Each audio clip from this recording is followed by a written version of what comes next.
What's up, y'all? This is your once every 4 years edition of Choose Your Warlord. And I have this weirdo that I randomly hit up on Twitter and he's like, hey, man, I'll come on your show. And if you're wondering why he's sitting there looking like he's got hostages in his basement, it's because he identifies as a drill podcaster. What the fuck that is, I don't know.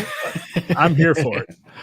So, who did you vote for? Not Ron Mexica. You just call me Ron. You can call me Adam. I respond to them both. I didn't really vote for anybody. I chose not to participate in U.S. electoral politics. Don't really see the point as a Marxist-Leninist. There's not really a candidate or a party that is really speaking to my needs as a member of the proletariat. So I did not really have a say in who my warlord was going to be. I really just hope that it's a tie, 269, and that the House of Representatives has to make a decision, which we both know. They would choose Donald Trump, which would then cause a constitutional crisis. And maybe the Democrats might do their own version of January 6th with some rainbow flags and some like super soakers. But, super soakers. Well, I've met armed liberals. I've met armed liberals before. They're called the Freikorps. Yeah, it's not really that common, though. You're going to meet more armed Maoists like yourself or armed Marxist-Leninists like me, but it's not super common. I don't think they would actually storm the Capitol. I think they would sit there and they're going to put their pussy hats on and say they're the resistance. Yeah, they're not going to storm the Capitol there. That's illegal. Oh, come on. They're all fucking full of shit anyway. Well, let's see. Trump has 19 electoral votes. Harris has 3. They've called 3 states. What states have they called? I believe they called some East Coast ones, so they probably called New Hampshire. No, they called Indiana. So let's see. You've got a little blue dot here, and that's Indy. You've got Adams County, which I guess that's where a college is or something. Like, here's the thing with red states. You could tell where the big cities are or where the college is by looking for these blue dots and seeing I'm assuming Adams County is where Purdue is. I'm assuming. For example, this is my state, Missouri. So I can already predict how election night is going to shake out here. You've got STL here. You've got STL County, which is where I live. So this little hump over here, this is going to be blue. Columbia is where Mizzou, the big state college, is. And you've also got Jackson County here. So these are going to be blue. So yeah, that's what's going to happen. That's pretty much how every red state is going to go. For example, you've got Kentucky here, which has already been called for Trump, Lexington, and you've got Franklin County, and you've got Louisville up here. So those are probably going to be blue, and the rest of the state is going to be fucking red unless they start letting the horses vote. So let's zoom out a bit. You've got Vermont. Yeah, Vermont. Which, of course, yeah. I think that's the one they call it, yeah. That's just Burlington, essentially. If you win Burlington, you win Vermont, really. Yeah, this like what the fuck else is there? Yeah, it's just Bernie and his boathouse. Should you still go to the gym? Of course you should. The fascist worked out today. Did you? Super soakers filled with piss and hot sauce. That sounds like some jail shit. Ugh. And I don't think liberals would actually do that. Liberals would be thinking, I don't want to hurt them. Yeah, that's illegal. We don't. We make love. That is definitely some jail shit, though. Some piss and hot sauce and like a little baggie or a condom, and you throw it at the prison guard. Oh my god! All right, let's see what's going on. I watched too much Oz growing up. If you guys recall watching Oz. Ugh. All right, let's see if these liberals are having a nervous meltdown yet. I do. I've always loved NBC's electoral theme. It's very triumphalist. Yeah, they got that little jingle going, and I don't hate Kornacki. Kornacki, the guy cares. I'll give him that. The guy does his job well. Yeah. He's your favorite twink?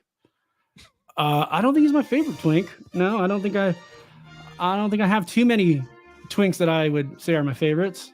Most of them are irritating. Yeah. I mean, it comes to being a twink, yeah.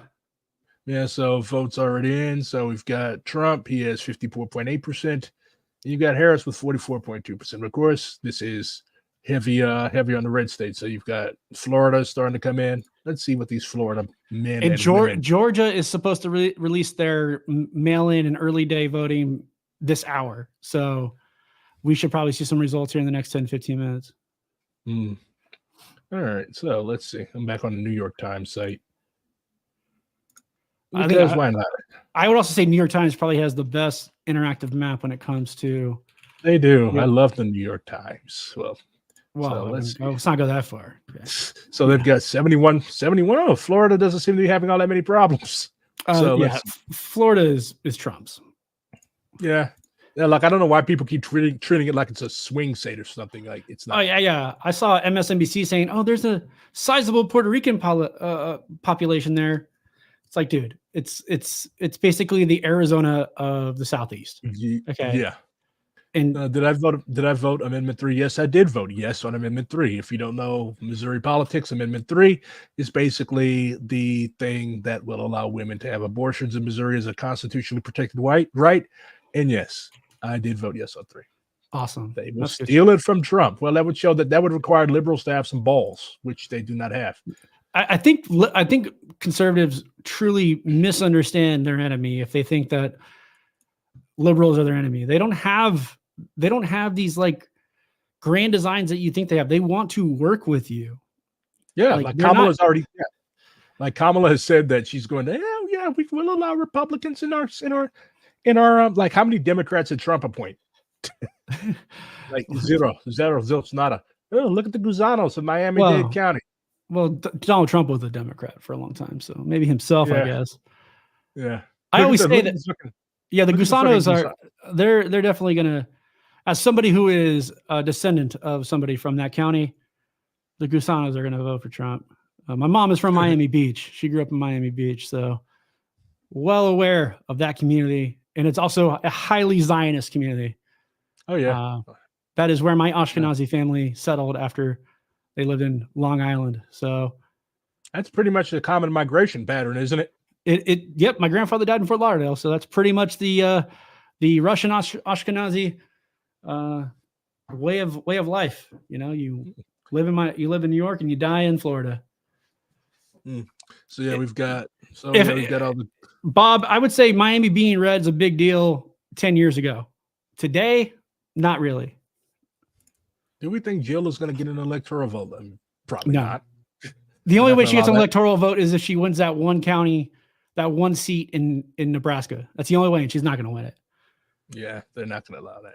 Well, see, Israel is one big LARP.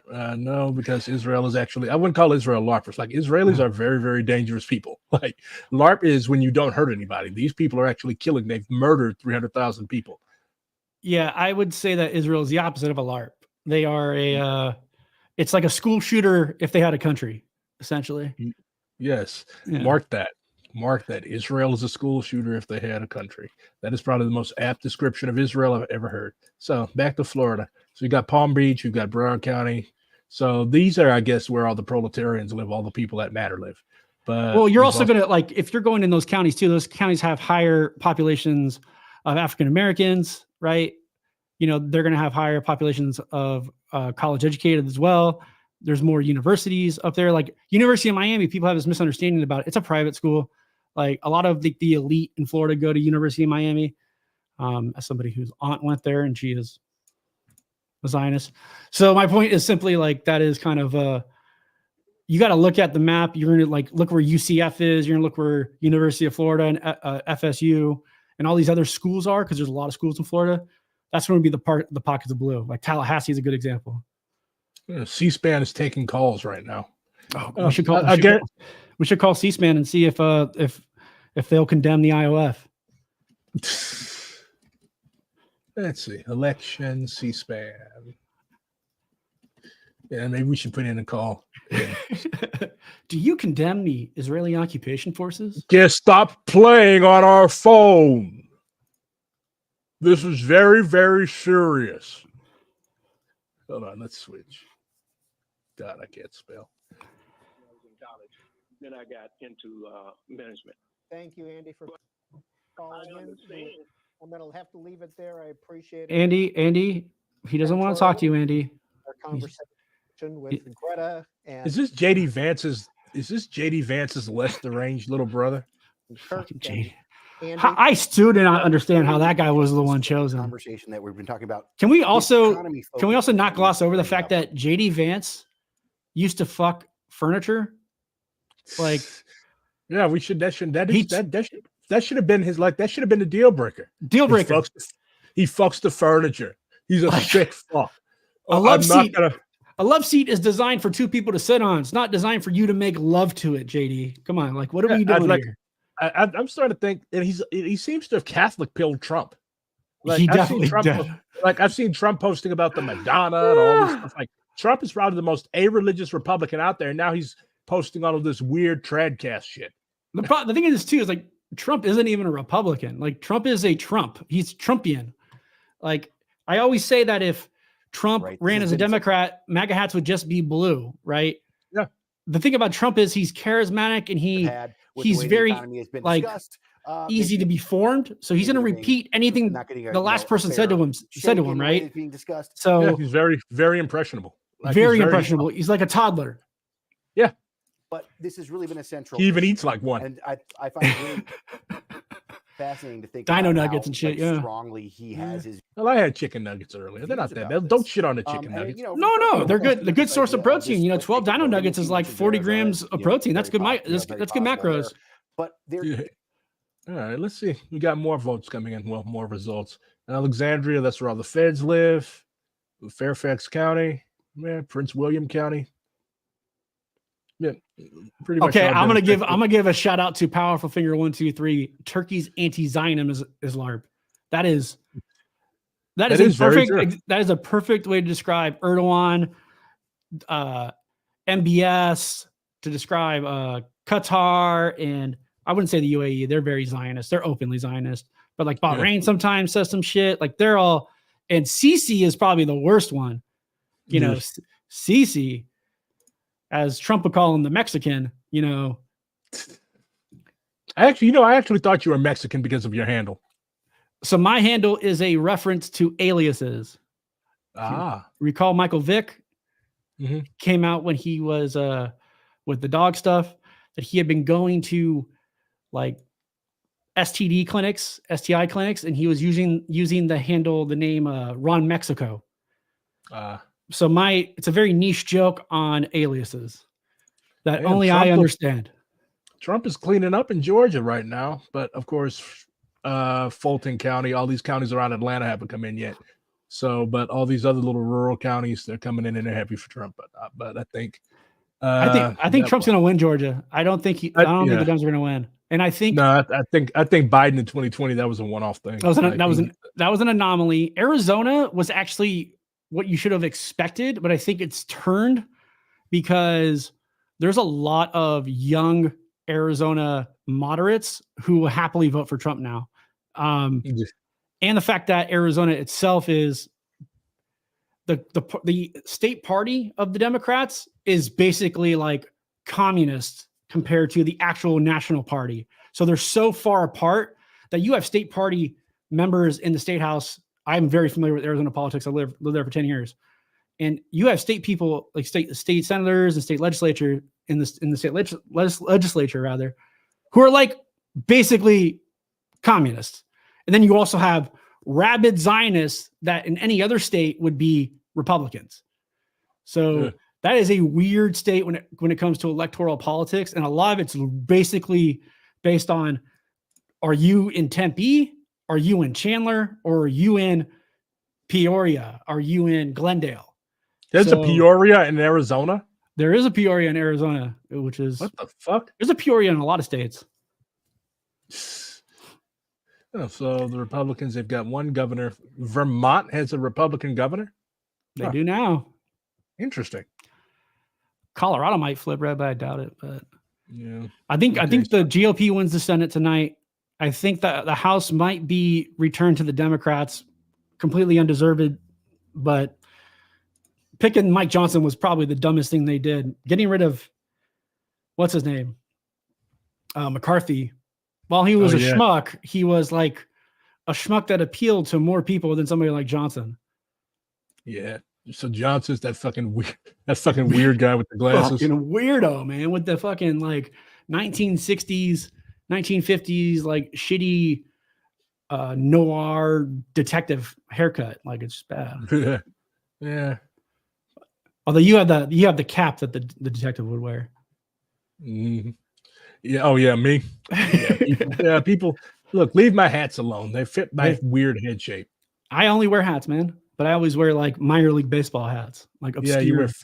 You wear fitteds and shit. I can't do those because the brim digs into my fucking big ass head. You got to go one size up.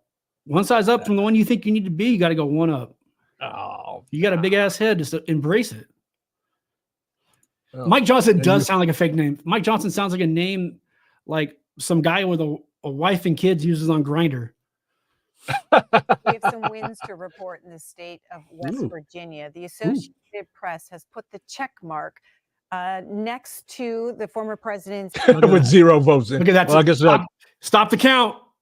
Yeah, 0 in, 0 out. But again, fucking hillbillies are not going to vote for Harris. I mean, and it is funny because West Virginia has a very, very strong history of like left-wing class struggle. But I guess they're just fucking doomers now. They're just Republican doomers. You know, I think we're a long way from like Eugene Debs, right? You know, if you had a candidate that was like even half as compelling to the working class as like a Debs was, you would win states like West Virginia and Kentucky. But the problem is the Democrats are a corporate party, so they're not even trying to appeal to the proletariat in any way, not even pretending to. So then you have Trump, who's a populist, who's going to win those kind of states and those counties because of the fact that he speaks the language, even though he doesn't govern that way. Shawnika McAdams. I'm trying to figure out if this was an actual black person or if this is a troll. But thank you. Drake Bergman coming in with of course, because he will not shut the fuck up about being born in Indiana as if that's something they should be proud of. But he comes in with the Indiana trivia every now and then. I will let you know, as somebody whose best friend is from Indianapolis, if somebody's from Indiana, they will let you know within the first 5 minutes of knowing them. They are very proud of that state. Why? I don't know why. Like, there's not a place you can be proud of coming from. Yeah. You know, Eugene Debs was. Oh, it's Eugene Debs' birthday. He was born on November 5th in Terre Haute, Indiana. That's also where the feds kill people. That is where the feds kill people. But you also have Larry. You also have Larry Bird. You also have Michael Jackson from Gary. So you know you got some bangers. Gary is basically no. I don't think Indiana deserves the claim. Yeah. Indiana doesn't deserve the claim. Gary is basically a suburb of Chicago. It basically is. Yeah, it's very much like Vancouver, Washington is a suburb. Issue that was brought up by that caller. Yeah, it's been so galvanizing. It's been so galvanizing. Republicans and for Trump. This guy sounds like the fucking American Zizek. He's so galvanizing. You know, this guy says the N-word openly this year. He just has that look that he says the N-word openly. But the Springfield moment, it's not a racial slur. Was one of these. You guys call yourselves that. Why can't we say it? She also kind of feeds into the second caller out of Tulsa, who a guy who says, I have conservative values. I voted both different directions before I vote for the person. In Springfield, Ohio, you had a situation where you have a town controlled by Republicans, Republican county commissioners, Republicans in charge of the place, and the Republican nominee for vice president. So yeah, I think you're right, Ron. I think the Republicans might snatch the Senate up. Hawley is definitely going to be reelected in Missouri. Oh, for sure. Unfortunately, Lucas Kuntz. Like, nobody cares about Lucas. Isn't Hawley a carpetbagger too? Doesn't he live? He lives in Virginia. Like, he's rarely in Missouri. He's rarely here. Like, that's a meme here. Like, he's rarely in his fucking state. Did you see that debate between the woman? She's an immigrant. She's an anti-Maoist immigrant from China, and she's campaigning. It's in New Hampshire, I think. Migrants. And her opponent is Jake Sullivan's wife. And I don't agree with any of this woman's politics. The one going against Jake Sullivan's wife, but she destroyed her in this debate because she's a carpetbagger. So she moved to the district and started renting an apartment or like a home to run in the district, which is not uncommon. She didn't even have to do that. She could have lived where she was and ran in that district, but she just like shit all over him, all over, and just like destroyed her because of Jake Sullivan. I would be surprised if that woman doesn't win because she got so much press from their debate that she probably alerted people who were not aware that there was like another option than the The carpetbagger. This decision desk, whatever the fuck this is, has Trump with a 61% chance of winning. I Interesting. would. Is that for the entire thing? Yeah, for the entire thing. But on the other hand, like, look, all the electoral wonks are like, they're eating tonight. Like, this is their living. They live for every time an election's happening. Everybody that runs their fucking mouths like, oh, I know what I'm talking about. I have a PhD in political science. Never mind, all of my predictions never ever come true. But you need to listen to me because I have a degree. I say that as somebody with a bachelor's and master's in political science. I don't use them though because they're worthless. But I will say this: I think a lot of people forget this about Trump. Right? Donald Trump had 74 million votes in 2020, and I don't think he's really lost a significant portion of his base. I think people who voted for Biden in 2020, Republicans, are actually comfortable voting for Trump this time because what was much different? It was much of the same policies. We saw the same tariffs. We saw the same policies at the border, even though they were attacked by the right, but it's the same exact policies. Foreign policy was actually even more hawkish than Trump, who had John Bolton, in his cabinet, and it was still somehow more hawkish. So like Trump kind of seems like a dove to these people, especially when you have Harris coalescing with fucking Dick Cheney. Old ass neocons. Which kind of proves like people. I'm just constantly shocked at like how like when we were growing up. I don't know how old you are, but I'm 30. So when I was growing up, when I was a kid in the late 2000s, like Cheney, all these people that Kamala is running with and foisting in front of the people of the great state of Michigan, like these people were evil. Like there was nothing that was too bad to say about them. And now watching these now like it's surreal.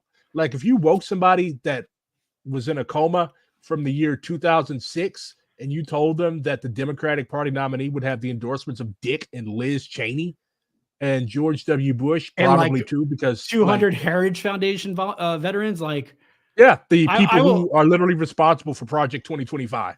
I will say Rowan Ash has a good call here. Like besides the part of the base that died from COVID, yeah, sure, a large part of the base did die from COVID. Like there is a. Do you guys remember? Portion.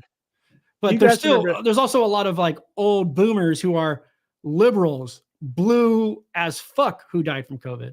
I think maybe more people in the Gen X portion of that base died than what would have in the Democratic side. But unfortunately, people are still dying from COVID, which kind of goes to my point about Biden is he didn't do anything to stop COVID. COVID is still running rampant. People are still dying in the thousands each month. So Jimmy Carter is still alive. He is the longest lived former president. Jimmy Carter looks like he died 10 years ago. He does. He's like, they're playing Weekend at Jimmy's with them. But going back to COVID, like I will never forget that one black Republican, Herman Cain. Cain. Yeah, he was a big denier of like COVID is fake. COVID is fake. It's not real. It's not real. But he went to a Trump rally and he literally died because he simply could not stand not being around white people for more than 2 minutes. And he went to the rally, he caught COVID, and he died. If you have a Godfather's Pizza near you, get some Godfather's Pizza in memory of Herman Cain and his own stupidity and hatred for himself to hang around white people who don't wash their hands. Well, all white people don't wash their hands. That's why I don't eat food prepared by them. Dude, I honestly, like, a lot of white people don't use like bath towels. They don't use like a loofah. They just raw dog soap on their hand and just, it's like, what are you doing, dude? Yeah, that is. Yeah, that's how they wash. That's how they take a shower. Open your pores up, dude. What are you doing? Yeah, that's how they take a shower. They literally just grab the bar of soap and they just rub it all over their body. Like I'm black. Like I have to use a rag. Matter of fact, I got to use 2 rags because I'm not putting the same rag on my face that I use to clean my ass with. Yeah, but these motherfuckers, they just what do they do? Slide the bar of soap up between their ass cheeks? Yeah, I use like a I have 2 loofahs. I have one loofah that's for what you just said, and then a loofah for my body. because But just be sure not because to mix up. Be sure not to mix up the ass loofah with the body loofah. never. They're completely different colors. They're completely different sizes. It is a very process oriented approach. And I think it's because I'm half Syrian, as if you guys can see the flag, that I do wash my ass. You know, one thing that Yes, you guys literally taught the Crusaders how to wash. Yes, we taught the Crusaders how to wash their ass. When they came to Damascus and they went to other parts of the Levant, they weren't washing their ass when they came saw us. So. To be fair, why did you all teach them how to do that? Do you guys realize that you could have allowed the Mongols to take over Europe if you had just? We're a very friendly people. We are a very hospitable people. We're not saying they took Damascus. We're saying Damascus was a trading route historically for millennia. My people were friendly. My people were friendly too. That's why we're over here. That's the problem. When they came to places like Damascus, it's when they learned about soap and washing your ass. They learned it from the traders and the market owners of like the local bazaars and things. The bazaars. So it's not just a Damascus thing. They also did it in like Persia and other parts of the Middle East and West Asia. Mm. See, Lucario Master gets it. You got to use one. I have the loofah from my back is, I also have one for my back because it has a stick because I can't reach it. When you're yoked, it's a little hard. Oh yeah, just brag on yourself more. I'm kidding. Come on. I think we started this. We started this entire conversation with you talking about hitting the gym. Swolitariat. I'm too lazy and I'm too fat and I love eating too much. All right, so let's see. So we've got Michigan, which everybody's watching tonight. That closes at 8 p.m. Eastern time. What do you think is going to happen in Michigan? I think Jill Stein is honestly going to, basically what the Dems are, the reason that the Dems have been attacking Stein so hard is because, the last few election cycles, they did not give a fuck about this woman. On the other hand, they do need to find other people to run. They run Jill Stein for the past few cycles. No, they didn't. They didn't run her in 2020. They didn't? Who did they run in 2020? Howie, what's his name? Howie Henderson or Howie Hansen or what the fuck is his name? Howie Hawkins. Howie Hawkins, yeah, Howie Hawkins. They ran like a right-wing Green Party candidate. Huh. Which is kind of like the problem with the Democrats' approach when it comes to Jill Stein. Howie Hawkins, yeah. Yeah, so a lot of the East Howie and the Hawkinsons. Howie and Henderson. Oh, dude, God, you were so fucking corny, dude. What was that movie? It was Harry and the Hendersons with Chevy Chase. I think that shows my age a little bit. I'm in my late 30s now. I'm 38. Jesus, you're a fucking boomer. Adam Scriven. I think he was probably more right wing than Jill Stein is currently, given the fact that she has come out, even though she's still kind of a Zionist. I would say she's a liberal Zionist. She has a foreign policy platform that is far to the left of the U.S. State Department. Yeah, the Greens are weird. They just pick up. For one, they don't vet their people. That's why Butch Ware got in trouble. If you had actually, when you vet a candidate that's going to represent your party on the national level, you're supposed to actually investigate things that these people have said. That's probably not the first ignorant ass thing that Unc has said.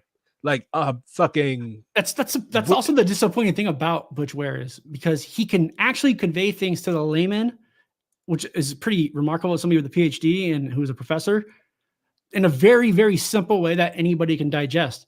And then you ask him about China, and it sounds like he's fucking Matthew Miller at the State Department. It's like, what the fuck, bro? What are you talking about? To be fair, I'm not gonna sit up here and say that the Uyghurs haven't been fucked with. If the type of stuff that has been going on with them over there happened in the United States, people will be crying bloody murder. So I don't think we should be hypocrites, but yeah, there's no massive concentration camps or anything. The difference is though, if the U.S. was dealing with the same thing that the Chinese were dealing with when it came to Uyghur separatists and Uyghur resistance groups, they would have bombed it. That is true. The U.S. would have put them in concentration camps and bombed them. The U.S. would not have tried to, re-educate, which I don't agree with the Chinese approach. But I think what people misunderstand is China approached this the same way they've approached all problems, by educating people, providing them opportunities, and giving them, infrastructure the same way they did in the entire country. I am not saying what they did is something I agree with. I'm just saying anybody in the West who is coming out and trying to use that as a gotcha against China needs to read their own goddamn history, because we've done far worse. We've eradicated in this country, in the United States, entire indigenous tribes that no longer exist. Because why? They just happen to live on the land that Manifest Destiny said was the white man's. Yeah, I think. And considering the history of that area, for the last 2,000, 3,000 years, it's mostly been controlled by Chinese dynasties.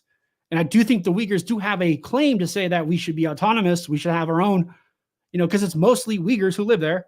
But then you have to ask people, why the fuck are the Uyghurs in Idlib in Syria? And why are they massacring Syrian Christians, of which I am a descendant of? And then nobody can really explain to you why they're there or why they're fucking massacring Syrian Christians. They're on the jihad shit. They're on that top 30. They are pro-Zionist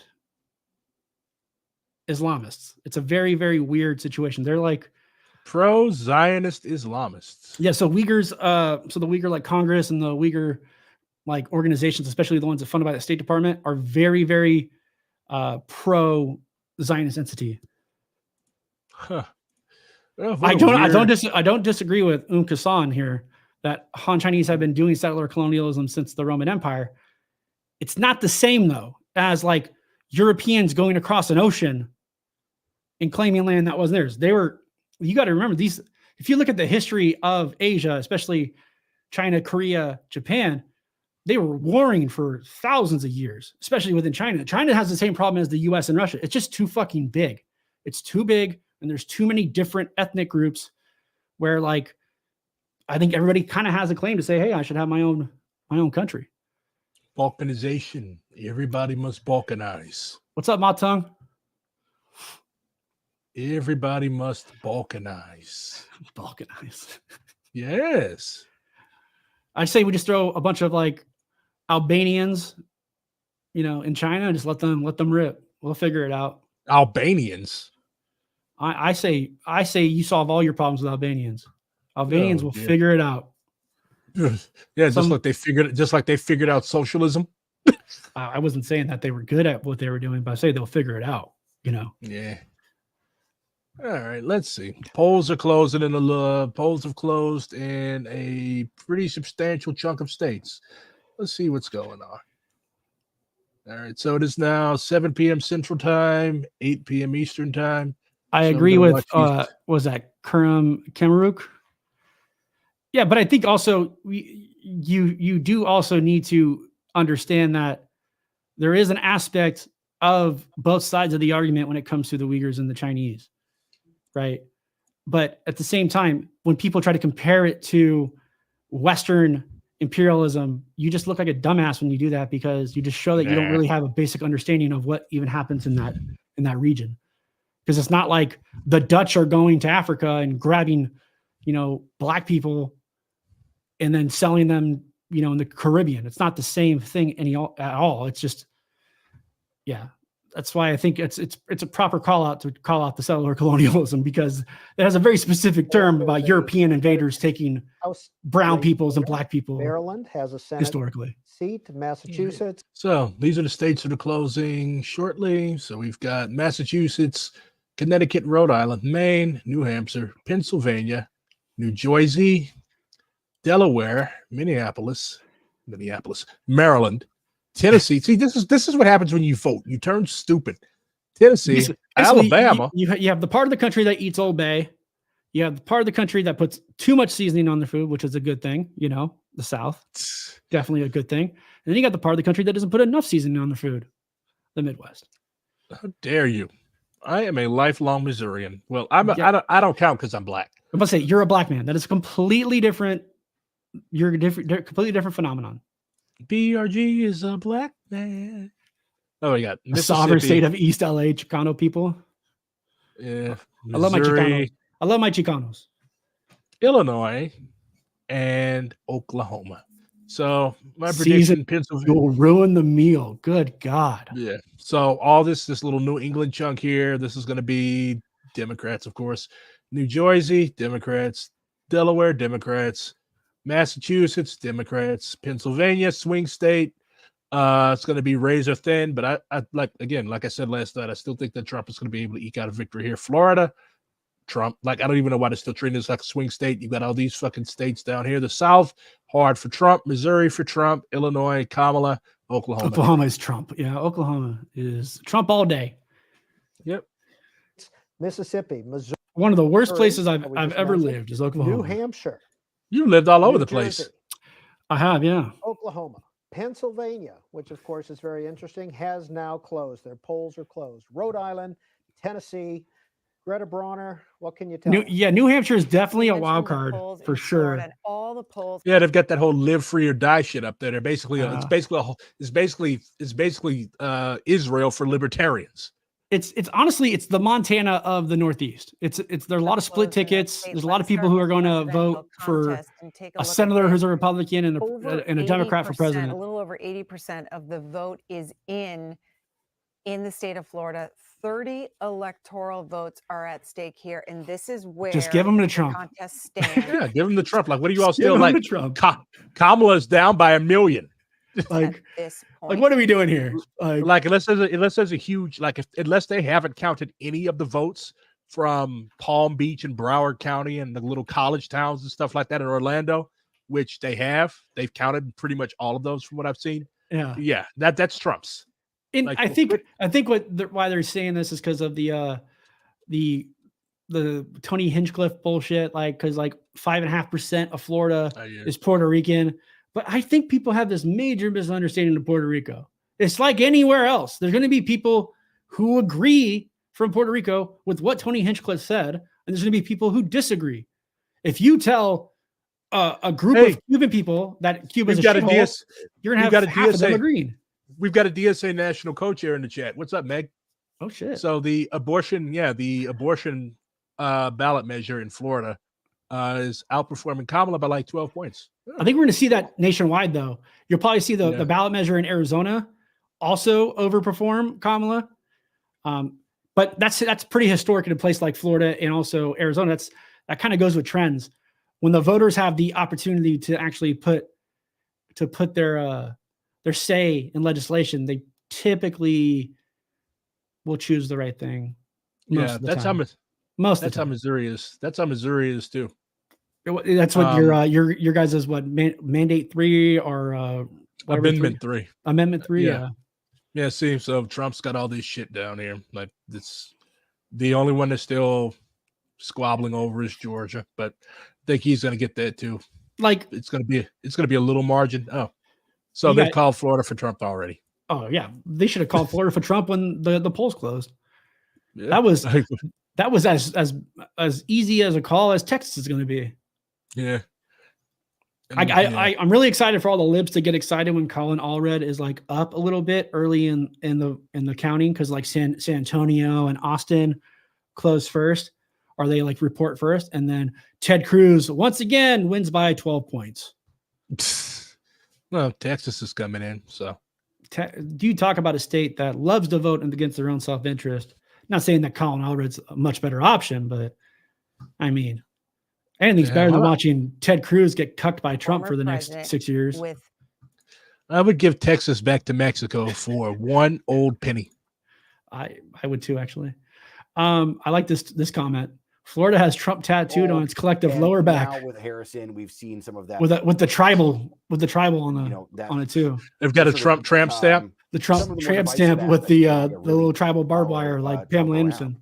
Greta Bronner. Quick update for you, Peter. The state of Florida. It's literally every 4 years. Austin is, Charlie Brown, and it's Lucy with the football. Kind of how Arizona was before 2020. The liberals would get super excited. We're going to do it this year, and then they wouldn't do it. Tonight, 82% of the votes in there. All right, so national popular vote, Trump is up by. Quite a bit. I think Trump might win the popular vote, but I think that's more of like a 60-40 thing, that he has more opportunity this election than he ever has. I think a lot of that is due to the fact that there are going to be people who won't vote for Kamala because of the color of her skin, which I wish it was actually her politics. The color of Kamala's skin really isn't all that different from Trump's. When he has the bronzer on, he's actually a little darker. You know, but you know, I think a lot of it is the fact that she's a black Indian woman. Hey, you know, my coworkers don't even believe that Trump is black. I mean, don't even believe that Harris is black. Like, one of them's like, oh, she Indian, and her dad was Irish Jamaican. I'm like, what the fuck? I showed him a picture of Donald Harris. I'm like, this is a black man. Like, this guy looks like he could. This guy looks like he could be my grand. Like all these weird ass conspiracy. Her father is like world renowned. He saved the Jamaican economy. Like, yeah, you could say a lot of things about Kamala Harris, but speaking out about her father is just stupid. That man is actually somebody who understands economics and how you can actually help the layman, which is why Jamaica has a much better economy that is not just rooted in tourism anymore. And also why he hates his daughter, because anytime she brings up the fact that she's Jamaican, she makes references to smoking weed and shit. Yeah, and the shitty fake Jamaican accent. Oh my God.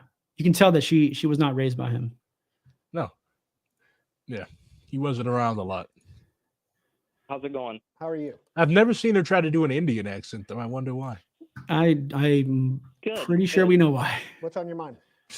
But also, she's from like the highest caste of India. Brahmin. I just generally think that. Yeah, her mom came over here because she was a like really, really high class, high caste Brahmin. Yeah, and yeah, it's like her family came here when like the Sikhs did and worked in the farms in Central and Northern California. Right, her family came here pretty connected. Yeah, pretty connected, pretty wealthy. Yeah. You know, a big issue in this election is the Second Amendment. This guy looks like he would strangle a puppy to death without a second thought. Oh my God, yeah. In a bathtub too. Most of the candidates have made their minds very clear. He looks like the guy that killed the squirrel, probably. Janet is from the callers and the results so far. Well, the callers. But how little of a life do you have to live to be like, you know what? I'm going to call fucking C-SPAN. I'm bored. Oh yeah, you're a loser. Yeah, Astrobot. I don't think you work in tech. I don't think you work in tech. No, I think the tech sector would probably see an increase in the stock market if she did that, because Indian Americans are overrepresented in tech. Yeah, especially as C-level executives like CSOs, CIOs, and CTOs and CEOs. Very overrepresented from their population demographic. Yeah, If you look, go to an average tech company's page and look at the list of important people. I guarantee you see like 2 or 3 Ramakrishnans or Singhs or people like very, very, very, very highly. You go to AWS, you go to GCP, you go to Google Cloud, you go to Azure, and just look at the names. You're going to see a lot of people who aren't named Johnson, which is honestly like a good thing, because that means, you know, Mike Johnson has to be the Speaker of the House because he can't get a real job. I agree with where is it? Dark Snovia. I don't really care who wins. It's the same shit. Yeah, this is why we're saying choose your warlord. You know, I'm trying to make a case that they actually have some Second Amendment credibility, and they would like to sort of win some of those voters. Why don't they change? Why don't you put a new guest on? I'm tired of looking at this motherfucker. Dude, what is notice? Really? I've never even heard of notice. I don't know. It's probably something very evil. All Britain Journalism Institute. It's some like Washington think tank nonsense. Yeah, it sounds like something very nonprofit, nonpartisan news of the United States. It's just dumb. Yeah, let's see what AP is up to. You know who I really am excited for is that guy from Nevada. These who comes states up every year for Donald Trump. Whereas the poller from Nevada, who's like, he will call Nevada like 2 hours before it's called because he just has a pulse. Well, it seems like the chat on AP is very, very, very, very switched on. Like it is. So if the election was based just on live YouTube chats, it would be Trump heavily. Oh yeah, because I guess Trump supporters are the people who do not have lives and have time to just sit. Well, it's probably mostly bots, but still, like some let of me these are let real. me. You know, it was just Halloween, so I'm gonna put my Rachel Maddow costume on. You know, that's Russian disinformation. PRG. Those Yeah. are Vladimir Putin funded bots who And are everybody going. knows. Everybody already knows that I'm not that big of a fan of Russia. Like, it's funny when those NAFO weirdos keep calling about you're a fucking orc. I'm like, I don't even like the Russians. What are you talking about? Like when they were like, when they invaded Ukraine, I was like, well, I understand why they did it. You know, they made it clear for 30 years, but like, can they both lose? Like, there's Nazis on both sides. Like, can they both lose? Is that possible? Yeah. Is that an option? But Yeah. you know, what are you gonna do? Unfortunately, one to the other of these fascists will be governing us for the next 4 years. That is actually the only good thing about Trump winning is Zelensky will tail between his legs within a month be pushing for a deal with Putin because he knows the money spigot's turned off. Yeah, Trump ain't giving him shit. he ain't giving him a fucking dime. Yeah, look at Texas. So Trump is at 50%, Kamala is at 48%. Of course, this isn't to entertain that blackness delusion. Like, I saw some dumbass have Texas solid blue on one of those dumb electoral. I'm like, what the fuck is? What have you been smoking? I want some. If they couldn't turn Texas blue with Beto, they're never going to turn it blue. Beto O'Rourke. Like, but thing about him is he has the charisma that he should be able to flip a state like Texas. The problem is Texas is very happy voting the way they do. Don't know why they're happy, but they are. Yeah, they're very strange people. The problem with that, Rafi Shore, is with Ukraine, the longer they fight, it's more of our tax dollars. Right? Yeah, more money for our weapons manufacturers as well. And I'm not talking like a billion here. I'm talking tens, hundreds of billions. I think Pride Tunes is.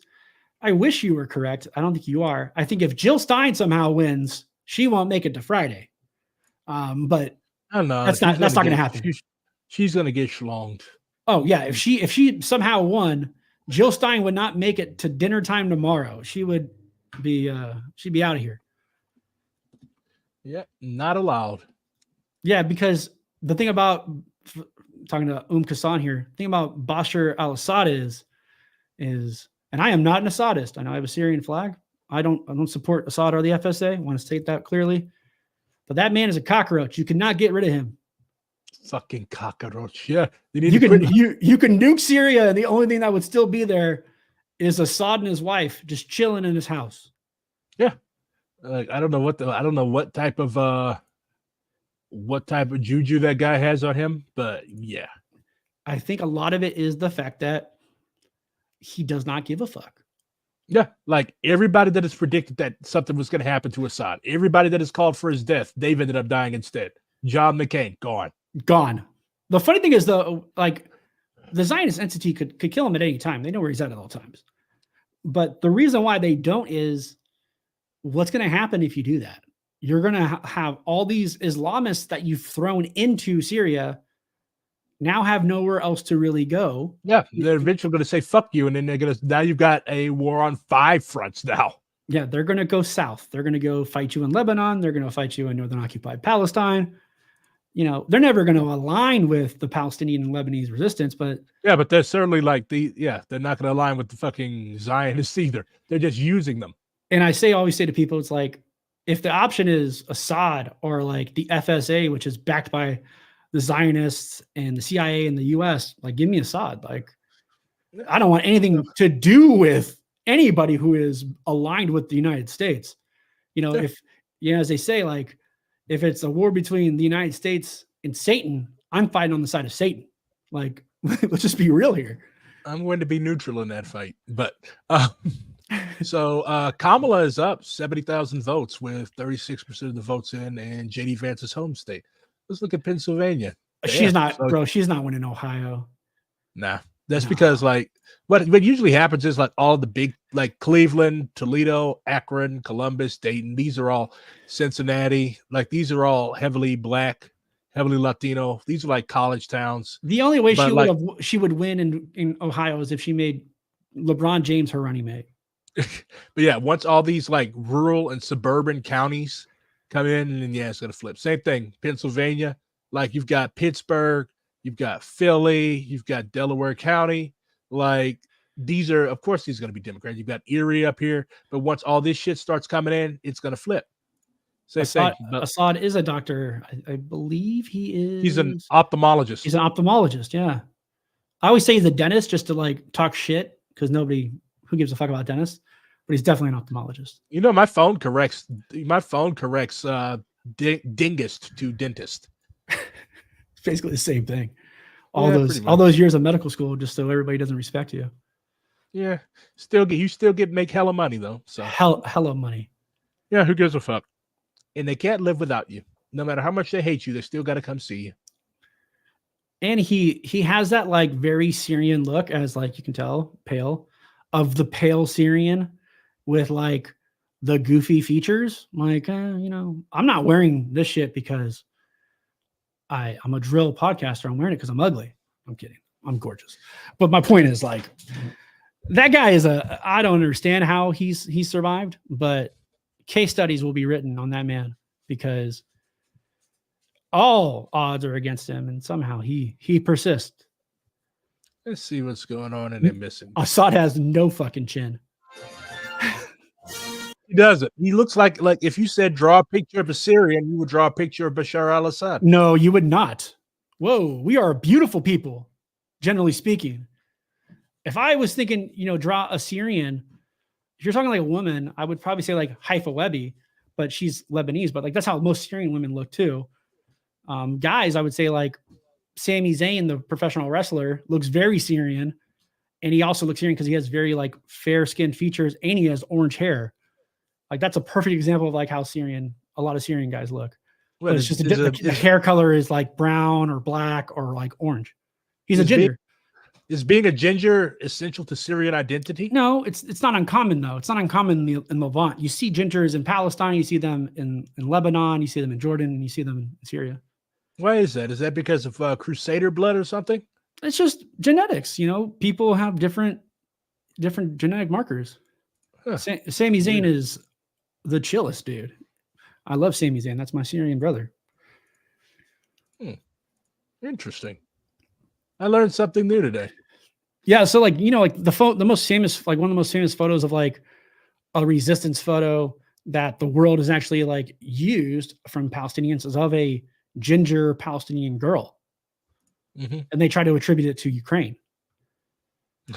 So, but usually when people think of gingers, they think of Slavs, and they think of Scottish people. They don't think of Arabs. Yeah, so her name is Ahed Tamimi.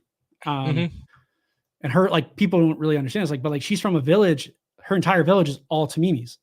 Like, her whole village is her family, and they've been targeted by the IOF since the Nakba. So it's crazy. And then I think that's also shows you how that is a perfect case study of how people see color in like whiteness and perception of whiteness, and how they will be more sympathetic to your cause. When they thought she was Ukrainian, they're like, oh yeah, feminism. When they found out she was Palestinian, they're like, oh, they should kill her. Yeah. But that's why we say death to America. It's not just because of the Crusaders. I think people like don't understand, like in the Levant, especially, there was a lot of, because the Mediterranean was there, you had the Greeks coming to the Levant, you had the Romans, you had the Spanish, you had the Portuguese, you had, as far like as Morocco and Algeria. It was a place where people used to come to trade, and they would do, business together, but they would also go there to like do like, if there was a war, they would go to different parts of the Levant to like talk it out and come to agreements for ceasefires and shit. So it's historically been a melting pot society. Like Jerusalem, Al-Quds historically has always had tons of different cultures living inside of it. And the only thing that's really prevented that is Zionism. So like that changed after Zionism. That's why there's like an Armenian quarter in Jerusalem that's been there for a long time. I learned something new today. Yeah, and people just like Arabs are going to be different, obviously, in the Gulf than they are going to be in the Levant. We are a much more unique set of people. Oh, yeah. The Arabs in the Gulf are more like from the same tribes. They're from tribes that went and spread out. So they'll go as far north as like Iraq, and then they'll go obviously as far south as Yemen. All right, so let's back to these results. So we've got Texas, likely Trump. You might as well just call it for him now. Like, what are you all waiting for? So he's up by a high few 100,000 against Kamala. Kansas, call that for him. Missouri, call that for him. Illinois, call that for Kamala. Michigan, toss up. Ohio, might as well call that for him. It's going to be close, but like again, once all these little bitty, I don't think Ohio's going to be that close. I mean, let's see where they're at right now. I think you're correct. You might as well call for Trump. It's no longer. It used to be 10 years ago it was a battleground state, but not anymore. I mean, right now right now Kamala has like a razor thin, with 39% of the votes in. It's like a razor thin lead for Kamala. For sure. Georgia, yeah, I would definitely go ahead and give Georgia to Trump because Fulton County, Clayton County, all these counties around Atlanta, like most of this shit is already reported. Oh, for sure. Savannah, that's traditionally Democrat, but all this shit up here, all these little counties down here, this is all Trump shit, so just call it for him. North Carolina, toss up.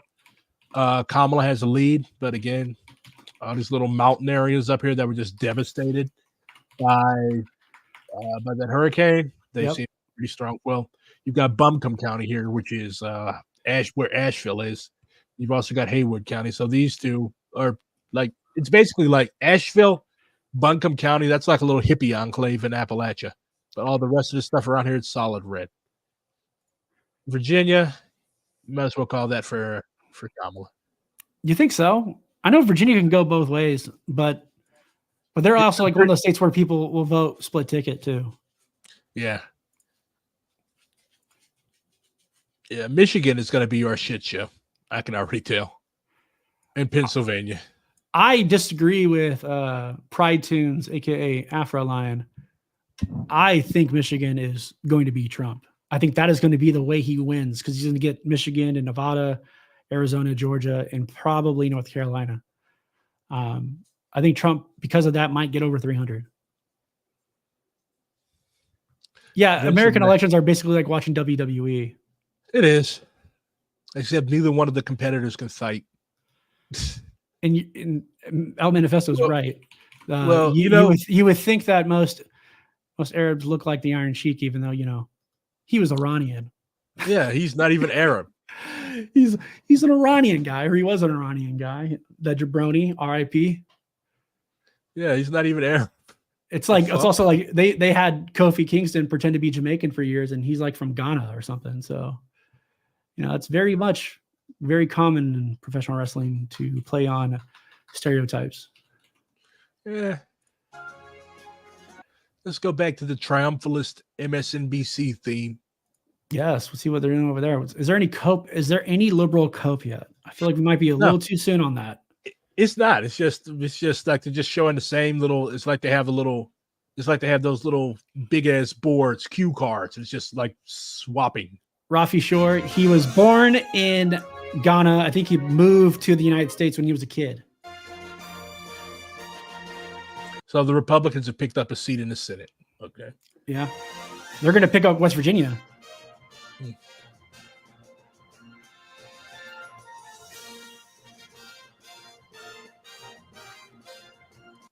There was an Italian wrestler pretending to be Muslim. There was also like an American who pretended to be Italian. It's very common. Characters are super common. Like Sami Zayn, who we brought up earlier, he was a luchador at one point in his career called El Generico. Wrestling is like the one space where you can like culturally appropriate, and it's just like people don't really think twice about it.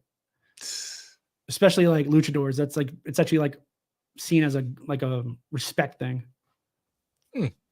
So I guess if I wanted to get into fucking lucha libre, then it would be considered respectful for me to bill myself as a Palestinian or something.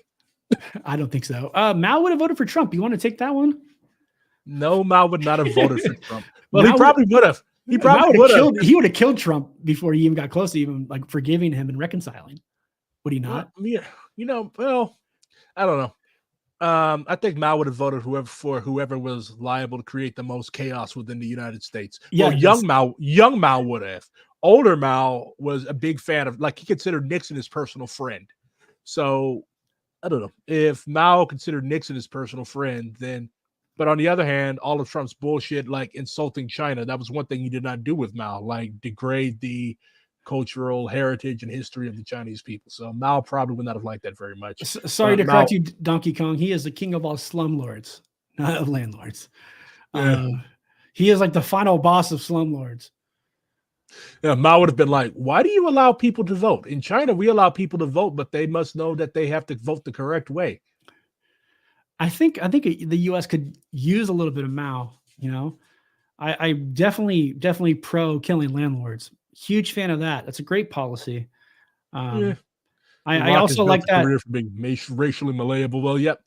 The Rock is like, okay, so his African ancestry comes from His dad. His dad. I think his dad was from Nova Scotia. He was descended. He was from Nova Scotia. That is a good call out. Yeah, he was descended from either, I think, escaped slaves from the United States or people who fought for the British during the Revolutionary War. But either way, his so he's half Afro-Canadian and he's also half Samoan from his mom. Yep. And the thing about, he also played a very blatantly Middle Eastern character in Black Adam. That character is basically an Arab. I don't know any Arabs that look like Dwayne "The Rock" Johnson personally, but maybe some Yemenis. I don't know. Those the Yemenis are pretty. They're kind of small. They're smaller people. Yeah, but I would not fight them one-on-one. Those guys will murk you. Every Yemeni that I've seen, like if I like watching videos of like Yemeni rallies and stuff, like every other one of those people in the crowd looks black. It's because they're much darker. Well, you also have to know too, like Yemen and like Sudan and Somalia, they've always kind of like historically traded with each other and like for like over 1,000 years have all like had multiple like some people from Yemen would go there and they would come here. So there's always been some like kind of interaction with darker African people, and then the fact that Yemen is literally in the Gulf and it's just they're dark. They're just naturally dark as shit. Yeah, it's literally right there. Well, my favorite thing about Yemen is, you have like their leaders walking around in like sandals and just getting driven on mopeds and shit. Like that's so bad. Like that, how can you not support that? That's how leaders should be. Like that's how leaders should be. Wait, we cannot talk glowingly about Yemen because we're going to end up on Ethan Klein's Instagram story. So for Ethan Klein, if you're watching, I do not love Yemen. In fact, I am madly in love with Yemen. I am a big fan of Yemen, and I would never condemn them. You can eat a dick. I'm sure he's eaten many. All right. We don't kink shame here. We don't kink shame. I can make jokes like that because I'm gay. You definitely can make jokes like that. My comrade from Los Angeles in DSA feels like he's going to vomit. Poor him. Vomit? Why? Like, dude. I don't know. I just is he white? Puerto Rican. White Puerto Rican. I'm not going to insult Noah on the stream. Noah's a good guy, even if he's wrong. Yeah. Yemen has 1960s newly independent country energy. Yemen is like Nasser, Egypt, but with no fucks. Yasser had too many fucks. Nasser had way too many fucks.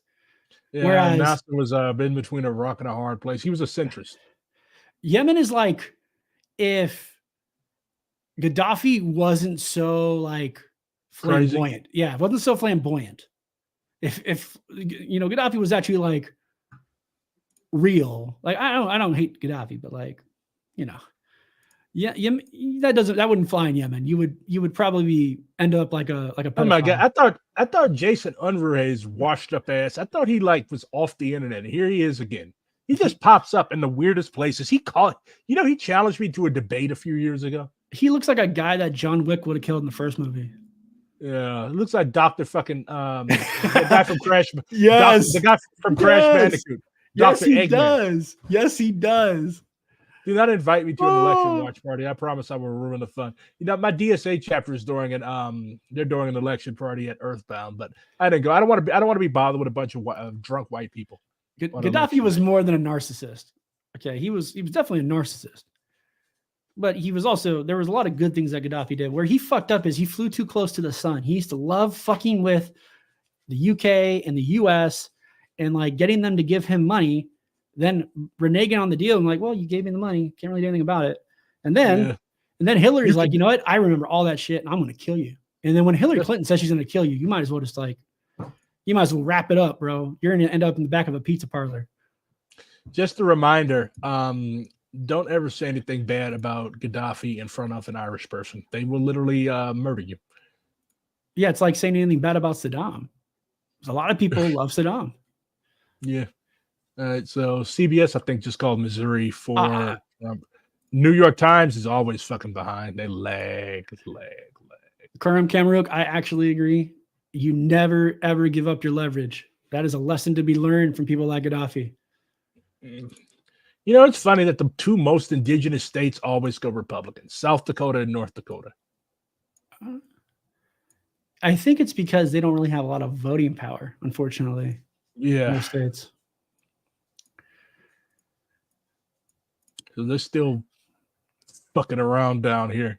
Texas with over half the vote in. Yeah. And I don't think like, you know, like the Lakota and those nations really, really have any desire to engage electorally, to be honest with you, just because like but they all joined a lot of them joined the military though. That's more common in like the New York Times is lagging because their tech staff is all on strike. I forgot about it. Yeah, I forgot about that. That's actually more common in like the Southwest with like the Navajo and Dene, which is the same group. But they're much more common. But also you have a lot of like Puerto Ricans in the military. You have a lot of Samoans in the military and Hawaiians. It's very, but the thing is, you got to remember, a lot of these people come from completely impoverished areas by design. So one of the easiest ways to get out is to join the military. Yeah. All right. So CBS. So Donald Trump is up. Let's just call it for Trump. Stop the count. Jesus, you fucking accelerationist. What is wrong with you? Oh, dude, I want this shit to just let's go. Yeah. Let's go. Let's let them all kill each other. Let them. They want to die for fucking Pepsi and they want to die for Dell Computer. Let them die for that shit. Dell Computer, Jesus Christ, you are old. No, but like Michael Dell is very much still involved in giving people money. And if you work in tech, or in any business, you're probably working on a Dell computer or like an Acer. Next, we're gonna fucking bring up Gateway. Remember those? I do remember Gateway. Yeah, those big ass. That was actually my first computer. My mom with the cow logo. They had the cow print logo. Yeah. Yeah, like early 2000s. That was. I can go even worse than you. What? Was it Packard Bell? Was that what it was? Packard Bell computer? Hewlett Packard. No, it was even before that. Yeah. My first computer was a Gateway. My mom didn't want it anymore. So yeah, it was a Packard. Yeah, ours was a Packard Bell. Our first one was a Packard Bell. My mom was like a computer technician back in the day. Then we had a Compaq. Yeah. Now web TV. No, look, okay. I'm in my 30s, but like, you know, I actually went outside and touched grass back then. I used to play sports and snowboard and, you know, BMX and shit. I wasn't. Yeah, I think Gateway had a big thing going around Y2K or something, but like, yeah, we'll never go obsolete. But yeah, I don't even remember what that old thing is now. But yeah, I don't even know. Yeah, Gateway, they like folded in like the early 2000s. I think they got bought by somebody else. I think they're still around, but they don't make computers anymore. I don't know what they do. Probably something evil. What if they make gates? They probably do make something evil. They have drone parts or some shit like that. They are defunct as of October 2007. They were acquired by Acer, and Acer revived the brand in 2020. Why would you revive that brand 13 years later? People like, we remember it, but who really is going out of the way? Like, you know what? I really want a Gateway computer that takes 14 minutes to turn on.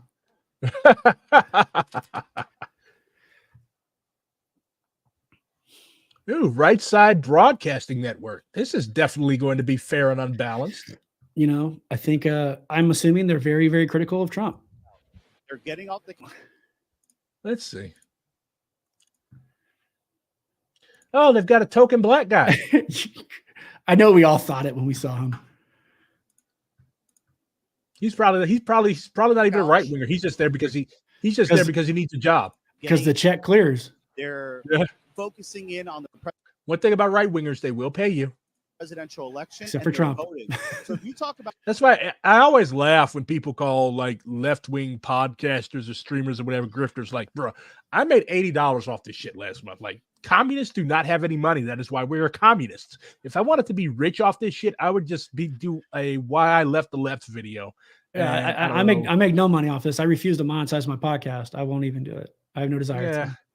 Yeah. If I ever monetize my podcast, I would give all the money to mutual aid and, you know, causes I care about. I wouldn't take any of that fucking money. I don't do this for money. Yeah. What do you do for a living, Ron? I work in tech, so I'm a consultant. Ooh.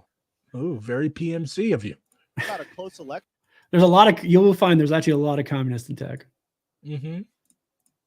and Kamala Harris isn't pulling out the low propensity to medium propensity voters for the Democratic Party, but Donald Trump is pulling out the low to medium propensity independents and Republicans. I feel like propensity is too big of a word for this audience. Yeah. Pulling out Say something about black folks. the low to medium propensity independents and Republicans. Get that colored off my TV. I agree with Lucario. That pinstripe soup is kind of hard. That the campaigns are looking very. Yeah, it's very 80. It's very 80s. It's giving like it's giving Wolf of Wall Street. You know. Yeah, pinstripes are really big in the 80s. It's a timeless look though. You definitely look like, you know, you probably do some shady shit, but he works for RSBN. You know. Yeah, which is shady shit. Basically, very money laundering scheme with the camera. Today, I was talking to a lot of sources. Oh, Duvall's journalist cousin. We are beating the Democrats when it comes to low and medium propensity voters, and that could be all. He actually looks like he's Yemeni. Where we're at right now, so the Democratic Party was a little skittish, was a little nervous. You had former Obama advisors saying the early vote was a little scary. Republicans turned out early. They listened to President Donkey Kong. Trump. Nobody wants JD Vance to be president. Yeah, why are you in such a rush to see Catholic dominionism?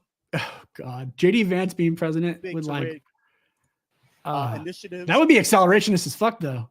They'd have to cover all the furniture in the White House. All the furniture, bro. They're all going to be sitting on folding chairs, or put cameras. Shit, he probably find a way to hump those, or put cameras in all of them and then blackmail them later, like J. Edgar Hoover would. J. Edgar Hoover would love all of this shit. Because I saw him jerking off to a West Elm fucking brochure the other day. Yeah, like Hoover would never be like, you know what, fuck you. Hoover would love the internet because what he would do was he had a file on every president, on every senator, on every congressperson, and like that was J. Edgar Hoover was probably the most powerful person in the United States government because he literally had the power to shake down the fucking president. Yeah, the problem with JD Vance is like he sees every piece of furniture like it's a pocket pussy, and that's just a problem. Early, and it's very impressive. Yeah, you're not very impressive. You're boring. Hoover is the evil white man version of BRG. Of reckless spending. Oh my God, who the fuck is this guy? You know, and they wanted more. Remember, Bill Backbatter was originally supposed to be some Tucker Carlson live from Mar-a-Lago with special guests. Could you imagine? You're like, you know, I'm really interested in this election. I'm gonna watch Tucker Carlson talk about getting jerked off by a demon. $6 trillion, then it was 4.5. Yeah, I still can't forget him getting like dogged out by Putin. Like he thought he was going to come there and dick ride Putin, and Putin was just like, yes. So we're going back. Olga of Kiev, yes? You remember Olga of Kiev? Yes. She destroyed Drevyan. She destroyed many independent Slav ethnicity. She destroyed so many people. And then she set up fake system in Ukraine. Like gave this dude a fucking Tucker was like. Yeah, he wasn't talking. That was Vlad was talking the whole time. Yeah. So Mr. Putin, you shut up. So going back to Great Patriotic War era. Stalin, he did many good things, but also he built up what you call nomenclatura. $5 trillion. Shout out to Ma Tongue for giving us an update. Inflation Reduction Act and all from the rest. Janine. So we Sorry, had Al Quds blew up a IOF bulldozer. Confirmed casualties. Shout out to the PIJ. Yay! Woohoo! Haven't heard much about Lions Den lately. Yeah, they're still very active. No worries. The West Oh. Bank resistance is getting stronger each day, although they have to deal with the PA as well, and also the Jordanians providing intelligence to the PA and the IOF. Fucking sellouts and scum. Tomato selling pieces of shit. Yeah. BIG, All right, I appreciate you having me on. I gotta get prepared for mine. Then I'm gonna start in like 20 minutes. Yeah, get out. Out. Shoot. Bye. I appreciate you guys. I appreciate your audience. Thank you for having me, y'all. Get out. See you, Ron. All right. So, what do we have? So, Illinois for Kamala. I mean, predictable. Missouri. Lincoln County, a shithole. Washington County, a shithole. All the shitholes down here. Dunklin County and the Boot Hill. They grow cotton down there. Yep. All that's for Trump. St. Louis County, St. Louis City, they're probably not going to be in later. St. Charles County, that's Trump country. Jeffco, Trump country. Franklin County, all these counties down here, these little shitholes that nobody wants to live in. Yeah. All the meth country is going to go for Trump. Kansas, Trump. I don't even know like why they're still acting like that is competitive, but I don't know. So Trump sits at 101 electoral votes. Harris sits at 71. When a lot more of these states out here start coming in, we may see that switch. We may not. But either way, it's going to be a long night. Wisconsin closes in roughly 20 minutes. Minnesota, Iowa, Nebraska, all this stuff out here. So a lot more results coming in. I want to find something for you all to watch while I go take a piss. Also, never take up smoking.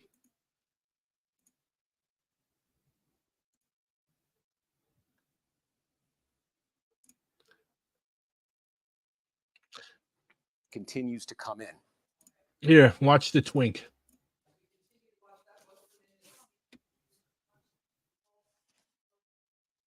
I will be right back.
If I am the only person that you have to spend this night with, you need to find some better friends, my friend.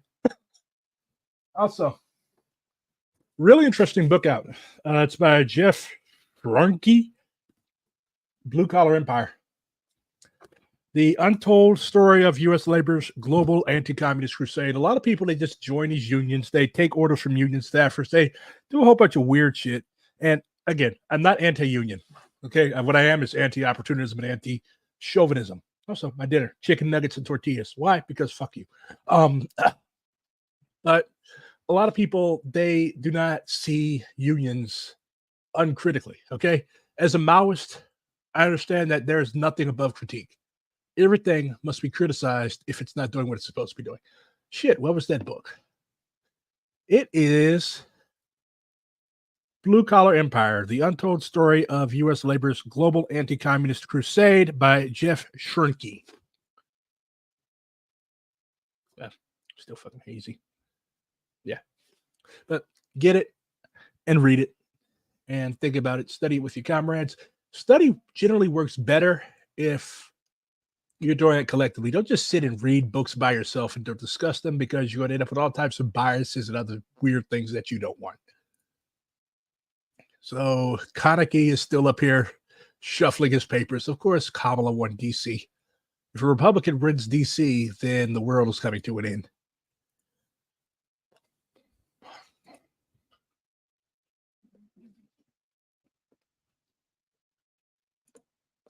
Let's see what's going on Twitter.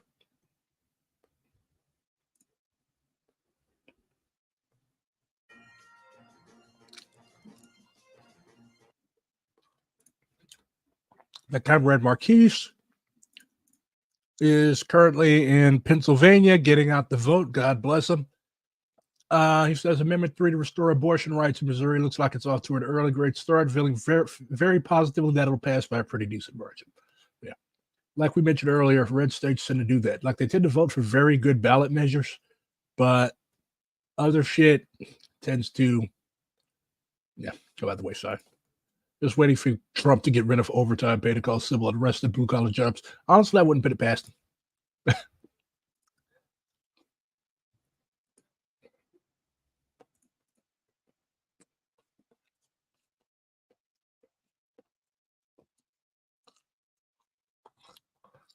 No, he's just over there fucking with his screen.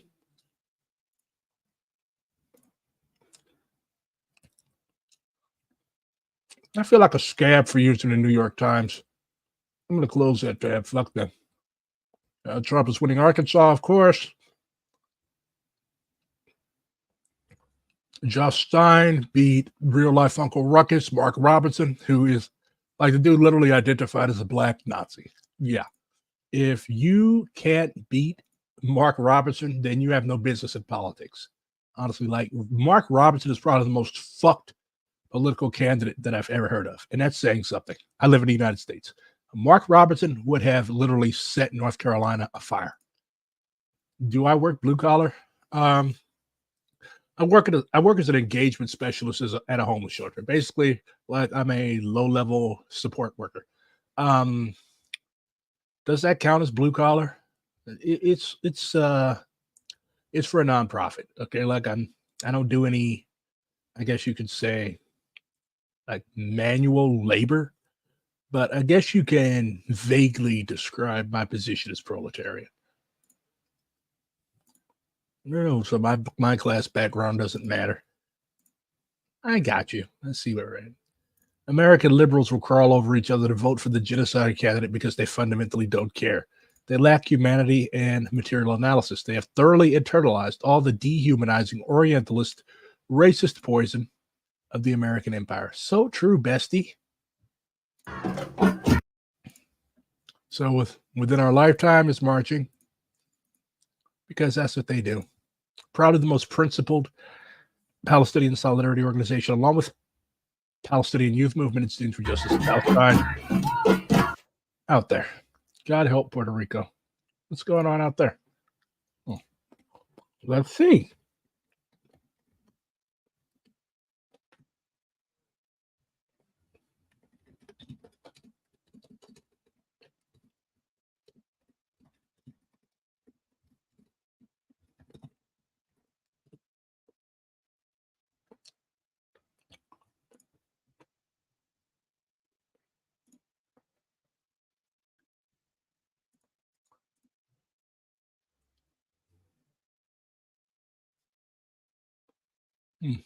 I'm not finding any. Oh, here we go.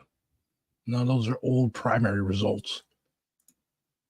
I'm still tripping off fucking like fucking Kamala being coronated. Like, this lady did not run a primary at any time. Like, she has never won a primary, yet she could possibly be the next president of the United States. But yeah, we live in a democracy. We live in a democracy where our candidates should basically be coronated. Fucking wild. But we live in a democracy. We have to protect our democracy. I don't get this notion that pro-Palestine protests won't get their asses beat like Walls did in 2020 for George Floyd. Yeah, that's why I never fucked with Tim Walz. Like, I never liked Tim Walz. That guy presided over the suppression of my comrades and friends in Minneapolis, but I'm supposed to fall in line behind him. Well, not me.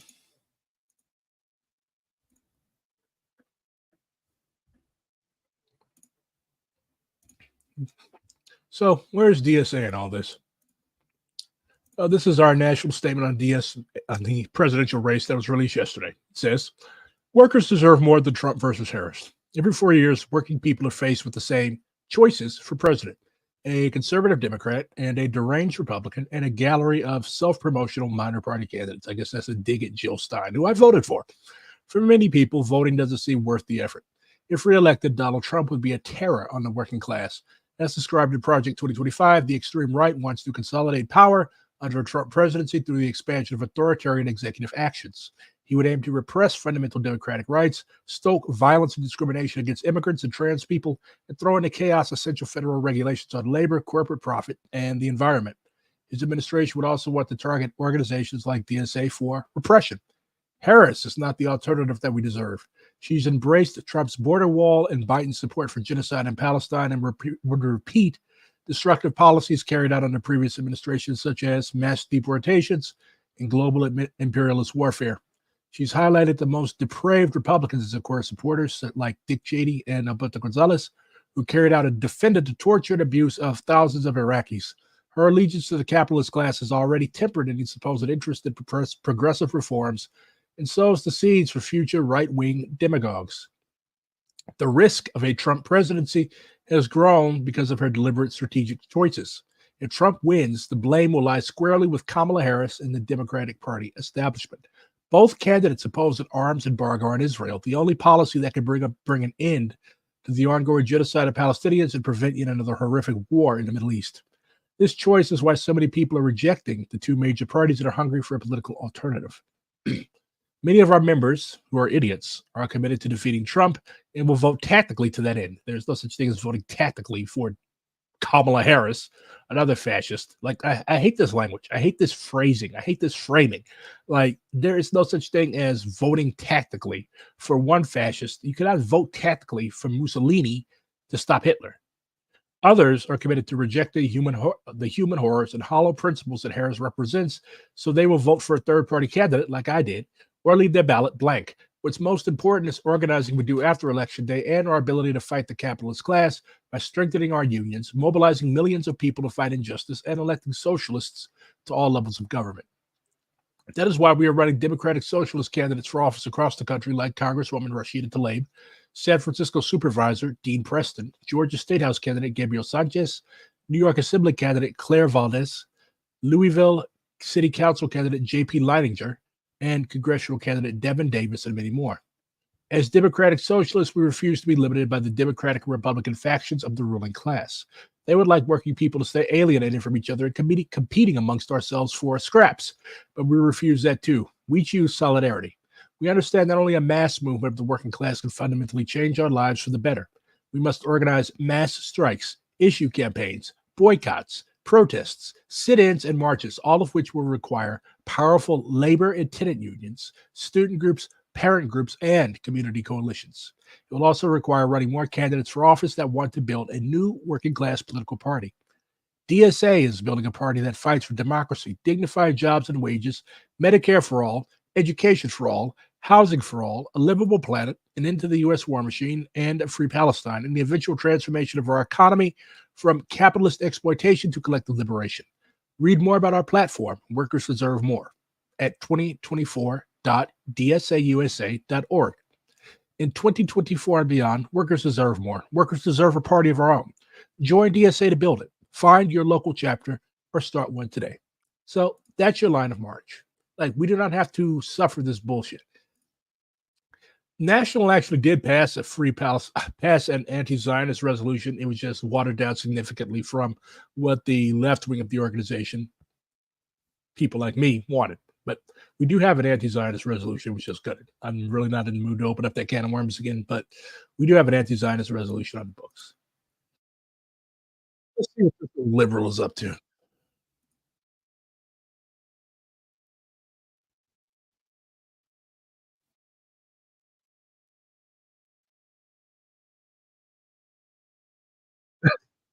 So I guess he's just got a little webcam set up where we can watch and see what he's doing. How cute. All right. So we've got new stuff coming in shortly. And Trump is still up in the popular vote.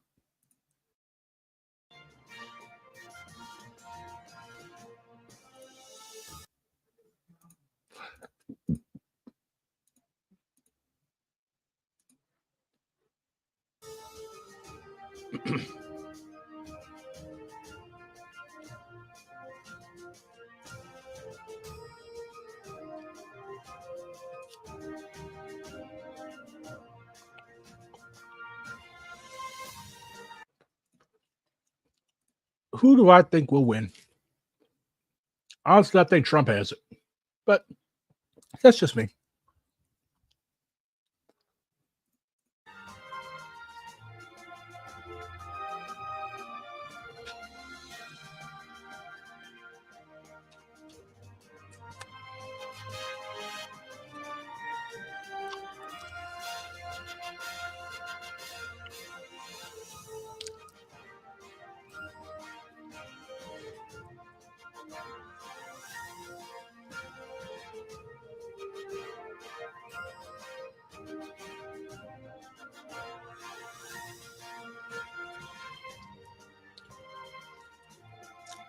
All right, this is starting to give me a fucking headache.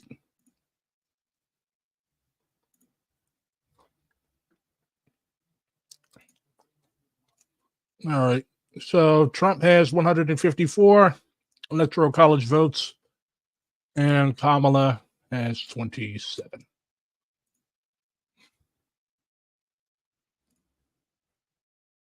Where are you people in real life? Why do I have to have these conversations simulated? Shit fucking blows.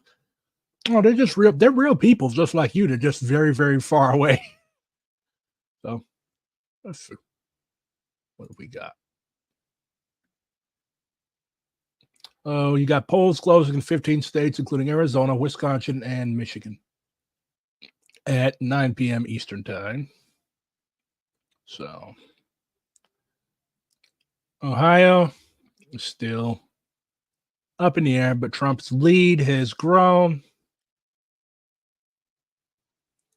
All the southern states called for Trump. My state called for Trump, and so on and so forth.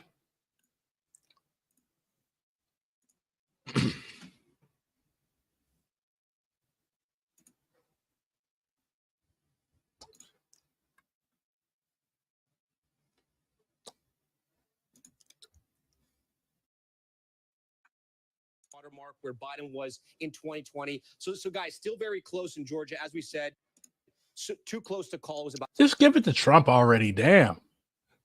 I understand everybody needs to get paid, but y'all need to quit edging. Damn. 12,000 votes that separated this in 2020. Trump won this state by about 5 percentage points in 2016. The state is definitely changing, and the reason why it's changing, it's in this Atlanta metro region. Yeah. Go Up in for North it. Carolina, I'd love to see some let's North go for it. Carolina numbers. I mean, these numbers are coming in as we speak. Yeah, Might as well check Let's in. hit It's a North big Carolina battleground. again. We're going to look at all the state. I'm going to be looking at Mecklenburg County. This is where Democrats have to drive up the vote. Only 6% is in, but we can see how she's performing here. 6% is in. I'm not going to really draw too much from there, but she's overperforming Biden.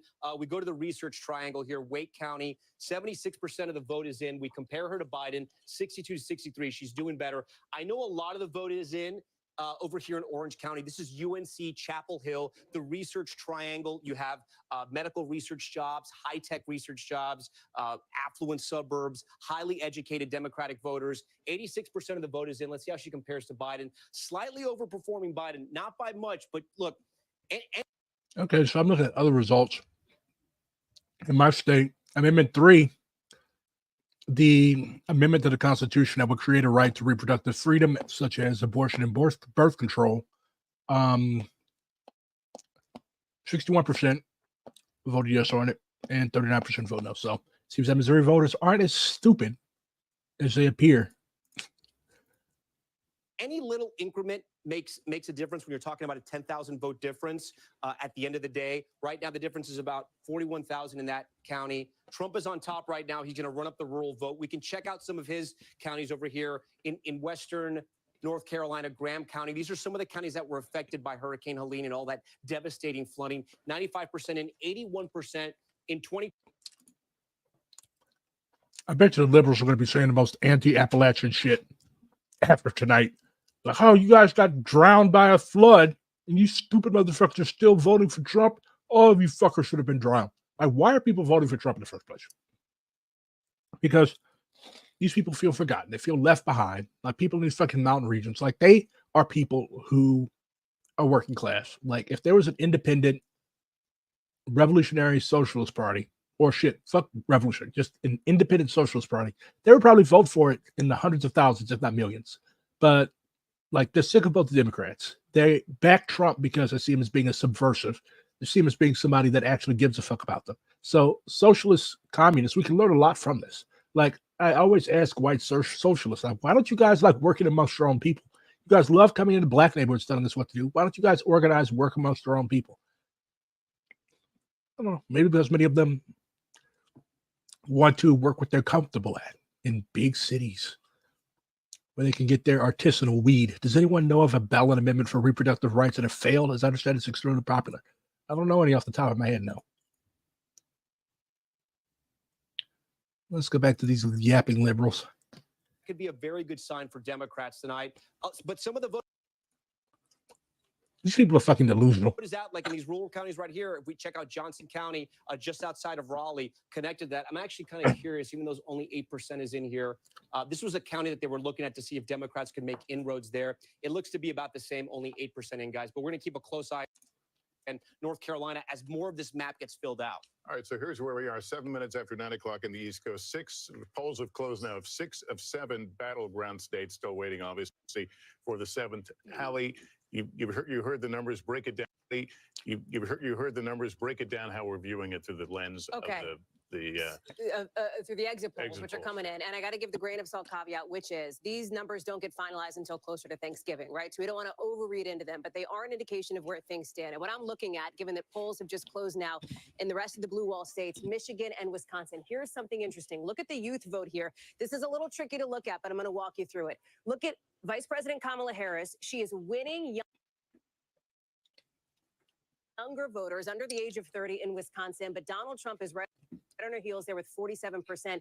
He is actually winning younger voters in Michigan, 51%. I wonder why. It's almost as if campaigning with Dick fucking Cheney and Liz fucking Cheney aren't going to endear you to people who grew up watching these people get mocked on the boondocks. So, what do our comrades in Palestine think? This is a statement from the Popular Front for the Liberation of Palestine. which calls for a boycott of the Democratic and Republican parties and emphasizes the need for not voting for advocates of genocide and supporters of colonialism. The Popular Front calls on all free people of the U.S., especially supporters of the Palestinian people, Palestinian and Arab communities, as well as Black organizations and minority organizations, to boycott the Democratic and Republican parties in the U.S. elections scheduled for tomorrow, as both share clear colonial objectives aimed at the genocide of our people and the reinforcement of the Zionist settler project. Both parties have been directly involved in the ongoing war of genocide against our Palestinian and Lebanese peoples, never hiding their blatant bias in favor of the occupation and their continuous support for its racist policies that target the existence of Palestinian people and uproot them from their land. The stances of the two U.S. parties reflect an explicit endorsement of ethnic cleansing, legitimizing Zionist crimes and massacres against our people through financial, political, and military support for the Zionist entity. Statements by leaders of these parties seek to beautify and justify their imperialist policies using colonial rhetoric that views the Palestinian people as an obstacle to this so-called civilizational project, while their election campaigns overlook the heinous crimes committed daily against Palestinian civilians, especially women and children, in an attempt to mask the true face of occupation and legitimize its crimes. The Democratic and Republican parties continue their efforts to gain the support of Zionist lobbies and influential powers in pursuits aimed at reinforcing policies of mass displacement and systematic oppression against Palestinian people. In this context, the Popular Front renews its explicit call for all honorable individuals within U.S. society not to vote for these two parties, which use U.S. taxpayers' money drawn from the blood of the people of the U.S. to support the Zionist genocide regime. The Popular Front for the Liberation of Palestine sees the boycott of these two Zionist-aligned parties in tomorrow's U.S. elections as a moral stance no less significant than any other form of solidarity with the Palestinian people and the rights of oppressed peoples. It is also an effective means of exposing the falsity of U.S. slogans that speak of freedom and human rights. The United States, through its political tools, seeks to exploit these concepts to justify its crimes and perpetuate its hegemony over nations without regard for the rights of Palestinians who face the worst type of crimes. Finally, the Popular Front for the Liberation of Palestine considers the boycott of the two parties a clear internal message to the U.S. administration and the international system surrounding it. Those who collude in the shedding of our people's blood and their displacement should not receive the votes of the world's free people in our communities who refuse to be complicit in their election or serve as silent witnesses to their criminal policies in power. So there's your line of march. Don't vote either Democrat or Republican. Don't vote either Democrat or Republican. Like, stop letting these people gaslight you. Stop letting these people make you think that there's only one of two ways you can go. Stop letting these people vote shame and guilt you. Quit doing it. You're smarter than that. Don't be a political chump. Stein is almost at 180,000. Is she going to win? Absolutely not. But still, we have to heed the call of our Palestinian comrades and not just be complicit little Eloi, complicit little lemmings that just want more treats and are driven by fear. We have to be driven by a cold, clear-eyed analysis of what's actually going on. What's actually going on? People that we care about, our Palestinian comrades, are being murdered overseas. So to vote for Harris is a slap in their faces. We're basically saying, yeah, we understand you're going through the shit right now, but our shit is more important. Our shit is more important. And if it keeps the treats flowing, if it keeps my benefits package, if it keeps shit going like I want it to go, then honestly, I don't give a fuck. I would respect these people a shitload more if they just flat out said, you know what? I don't care about Palestine. I understand what's happening to you guys is fucked up, but I don't care. You guys are over there. I'm over here. I have to think about myself. I have to think about my family. Some of you may die, but it is a sacrifice I'm willing to make. Exactly. A lot of our comrades who would call themselves friends of Palestine, that's a link to the statement, by the way. A lot of our comrades who consider themselves friends of Palestine are doing exactly that. But if you vote third party or not at all, you'll be splitting the vote. Yes, that is exactly what I intend to do. Both parties are war criminals.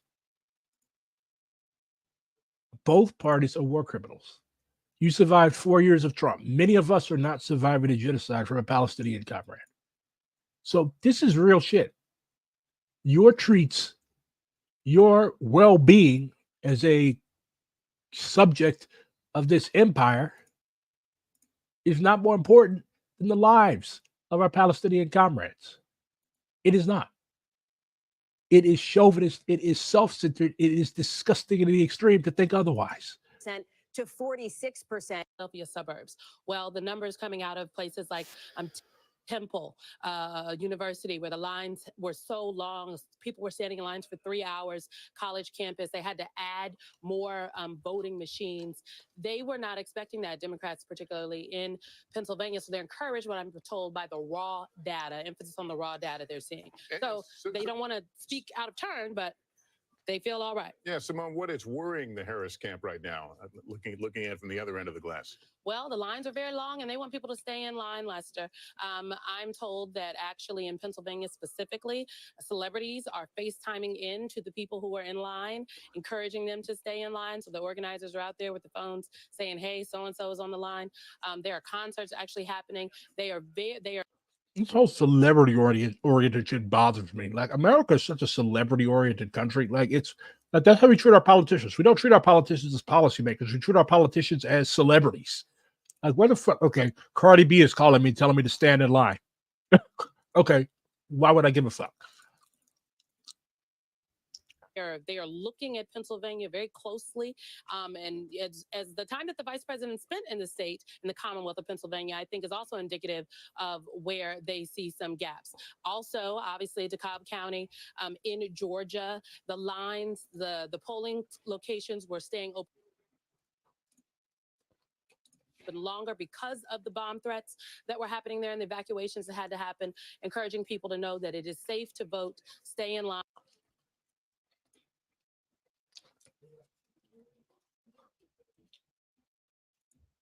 Make your voice count. I think they want to ensure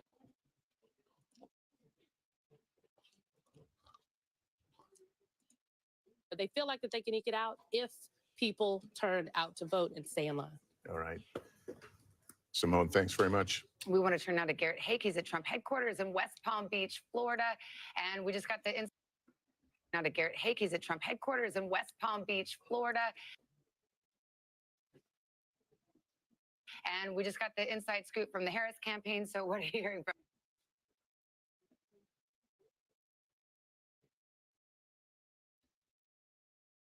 the Trump campaign about what they're seeing in these battleground states? Fuck yeah. In the early going. Savannah, the Trump campaign is very buoyed by what they've seen out of Wisconsin, specifically among black voters. They're pointing to our exit poll, which shows Donald Trump more than doubling his support among African Americans in Wisconsin. I cannot emphasize. Yeah, this is something that needs discussion. Like, why are black people voting for Donald Trump? Why are black people voting for Donald Trump? Like, isn't he supposed to be opposed to everything that is in our interest? Well, it depends on what class of black people you're talking about. Okay. Poor black people, lumpen proletarian black people that are still able to vote. A lot of them are turned off by the Democrats because they pander to us in an obvious racist fashion.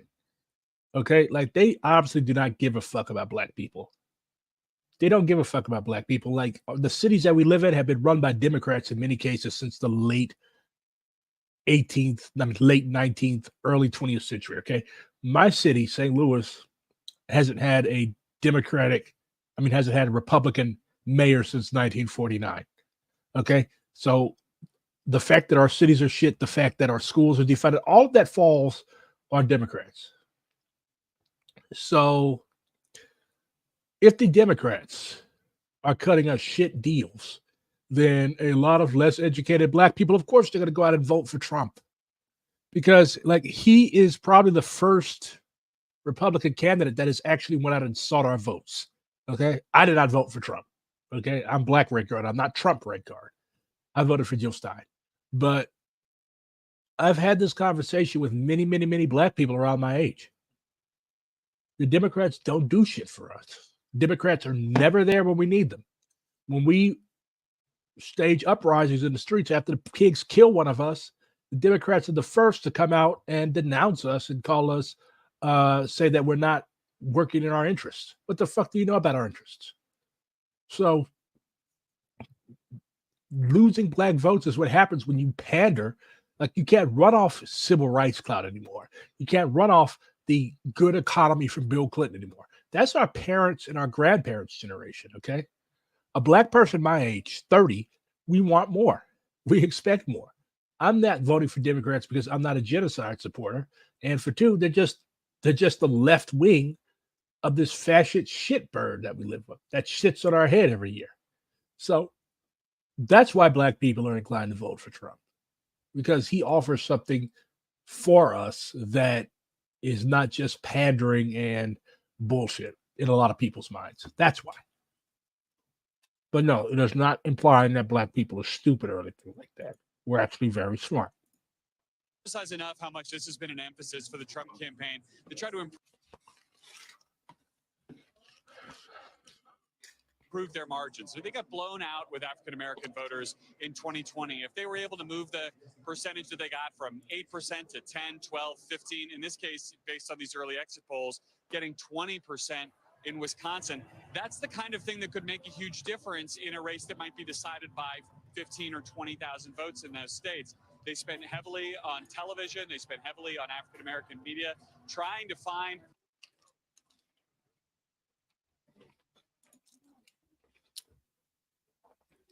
celebrity validators for Donald Trump, and particularly to Celebrities.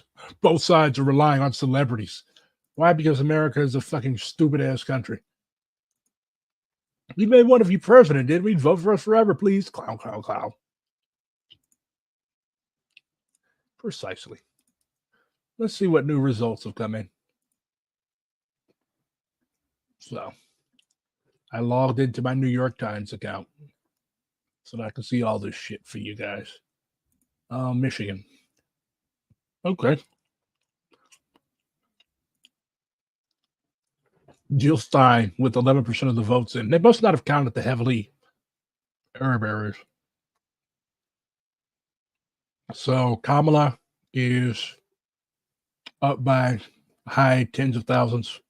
Jill Stein only has just under 5,000. Cornel West only has 765 votes. Huh.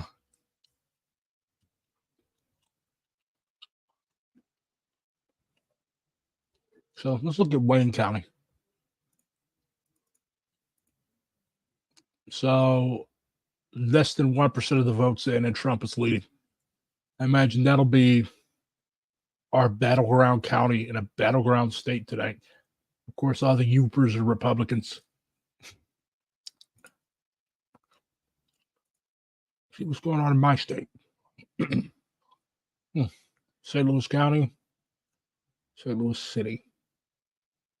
14% of St. Louis City voted for Trump. Wonder how many of those are sellout preachers and other weirdos. Boone County isn't in yet.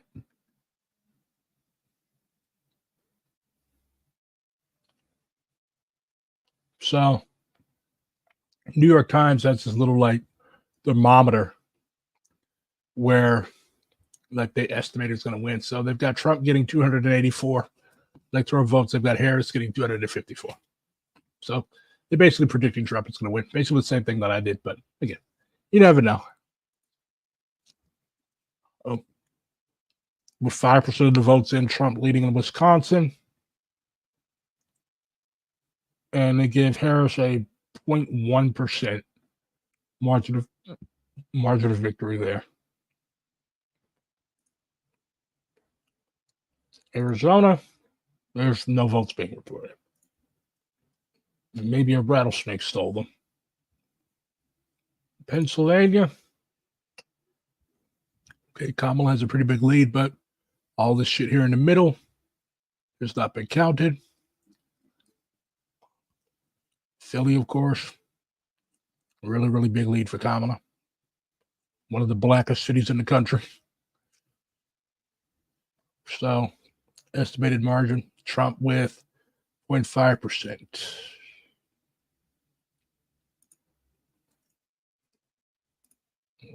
Michigan, we just did that. Georgia. See? So, Trump has a few 100,000 vote lead, and Trump has a 77% chance of winning it. And the margin is estimated to be 2.3%.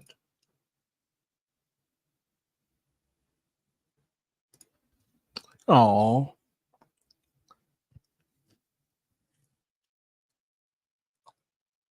guys are so sweet.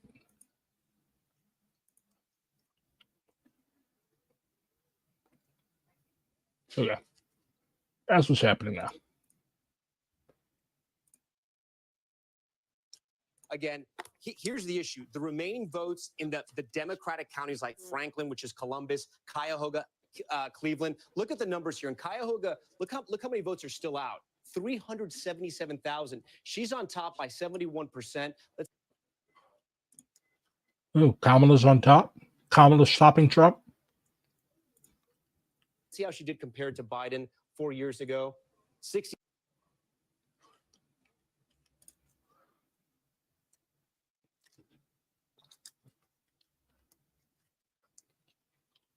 %. So she's overperforming in Cuyahoga, and there's still a lot of that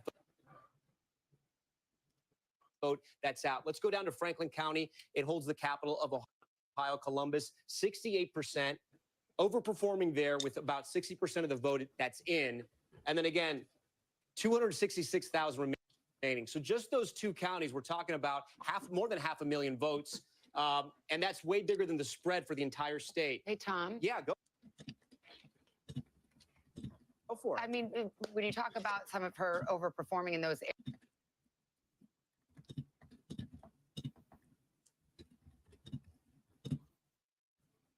I'm still tripping off how people thought that. Like, did y'all really think that Florida was not going to go to Trump? the reason we expect Ohio Like, why? goes red, but let's talk about the Senate race there. Yeah, because we have the control of Senate hanging in the balance right now, and it hangs on this Senate race. Yeah. Bernie Moreno, the car dealer, versus Sherrod Brown, the incumbent. What are you seeing? Yeah, so look at this. Neck and neck, the difference here, only 74. Pennsylvania, I'm sorry, he flips Pennsylvania. He holds North Carolina. He flips Georgia back. He gets to 270. But if he can't win Pennsylvania, he has to win somewhere else in the blue wall. He has to break through the blue. This was like astrology for people with PhDs in political science. Like ifs and ands were pots and pans. What's going to happen is going to happen. Wall. That's the main difference between his path and the vice president's path. There's a path for her, even though she doesn't win any of these three big Midwest states. But for him, he has to win one of them.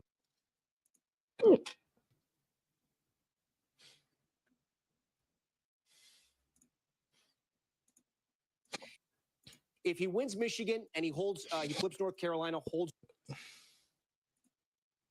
Georgia, he can win any of these two out west, either Nevada or Arizona, put him over the top. But if he can only win Wisconsin, I'm going to take Nevada away. He has to win Arizona to get to 272. So you can see it's going to be a long night for us. Am I registering as much doomerism from liberals as you are? Yeah, a lot of our more liberally inclined DSA comrades are like, oh my God, he's going to win, isn't he? I'm like, yeah, I could have told you this months ago. But again, we're ultras. We're dumb. We're stupid. We don't know what we're talking about. The key to American politics is to never, ever, ever underestimate angry white people. Like those were the people who put Trump in office the first time. White women literally voted against their sister to put Donald Trump in the White House. and you people who think you're so smart, who think you know everything, who think that you know more than us poor ultras, y'all do not fucking get it. Like this guy, he's standing up here playing with the little touchscreen, and at the end of the night, Trump is still going to win. All the door knocking, all that shit doesn't do anything, okay? People have already made up their minds who they're going to vote for. What's the summary on why things look so bleak for libs? Because liberals are delusional. These people are delusional, and they are callous. They are more angry at Palestinians than they are at Donald Trump. Yeah, I'm ready. And I'm not an old "I told you so" ass motherfucker, but yeah, I told you so. I told you this was going to happen. I told you to prepare for this. Did you do so? No, you thought we were all dumb. So what's the map looking like now? Because people love maps. This was updated at 8:30 p.m. my time, 9:30 p.m. New York time. Missouri, Kamala still has a lead. I'm impressed. Probably because they haven't counted all the shithole counties yet. Iowa. Okay, Kamala still has the lead there, but the only thing I'm looking at is Des Moines. Nebraska. They already called it for Trump, but Harris has a 20,000 vote lead. Fucking tin pot dictatorship shit. Yeah. Colorado, definitely Kamala's. New Mexico, a little close. 51-47, Kamala's way.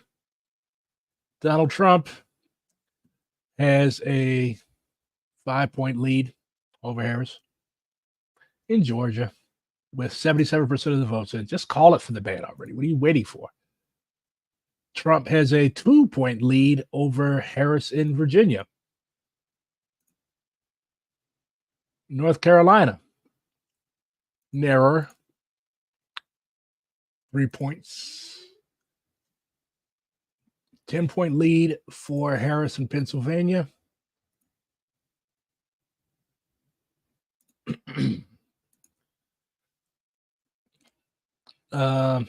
Several point lead for Kamala in Michigan. Minnesota.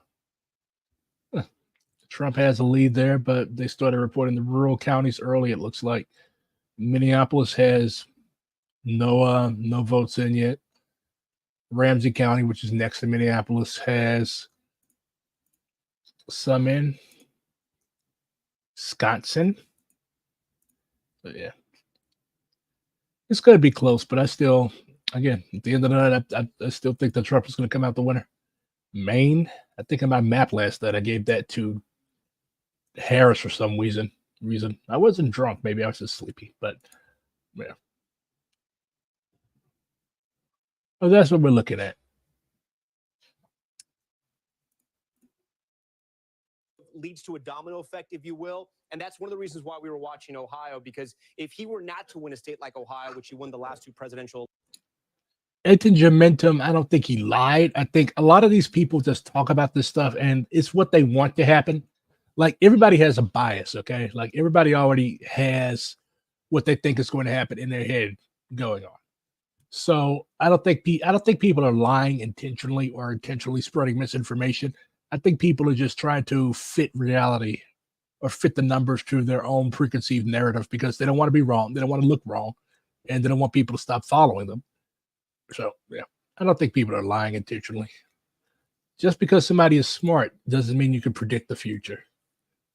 Like, being intelligent does not mean that you know everything. It means that you have an increased capacity, especially if you have like a degree in political science or something, or if you're a pollster, it means that you could take data and you can analyze it. Yeah, but it doesn't mean that like anything can happen. Anything can happen. A hurricane can hit fucking Pittsburgh. I don't know why I would do that, but an earthquake could hit LA or something like that. And then, yeah, but you can't predict anything. People have made careers out of it, but at the end of the day, whatever is going to happen is going to happen. Elections, his whole map changes. Guys, back to you. Well, right now, so far tonight, we haven't had any big shockers. But let's talk about Pennsylvania. There's a reason that the campaigns spent more money there, spent more time there. It may. Honestly, I don't think Pennsylvania deserves all this attention. I'm jealous of Pennsylvania. Pennsylvania doesn't need to have all of this attention, to be honest. Like it's a shitty state. Philly ain't shit but a big ass St. Louis. Why don't all of these people come to Missouri? Actually, do not come here. Please don't come here. I do think the Democrats, if they we had a Democratic governor several years ago, Jay Nixon, he was a shithead. He sent the National Guard to Ferguson. But the Democrats can clean up in some of these rural counties if they wanted to. Like, you can't just ignore places for decades and then get mad and wonder why they don't vote for you.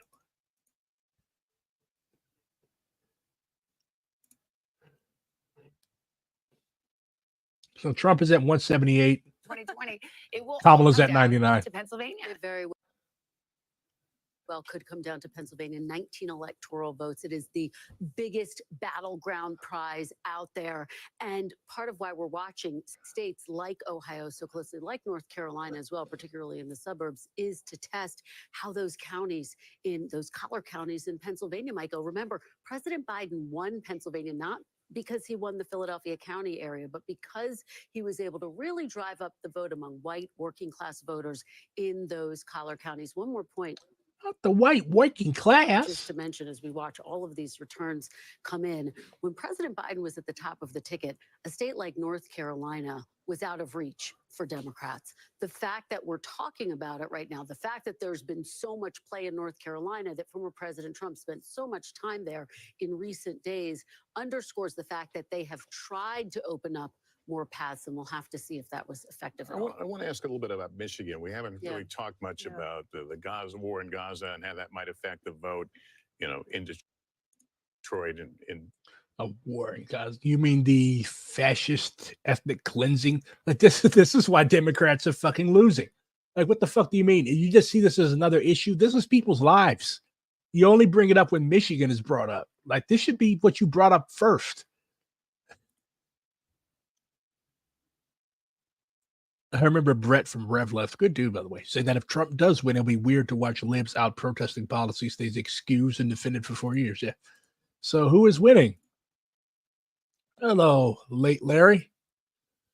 Trump has a substantial lead. He has 178 electoral votes because he has had the states of South Carolina, Florida, West Virginia, Ohio, Indiana, Kentucky, Tennessee, Alabama, Mississippi, Louisiana, Arkansas, Texas, Oklahoma, Nebraska, South Dakota, North Dakota, and Wyoming called in his favor.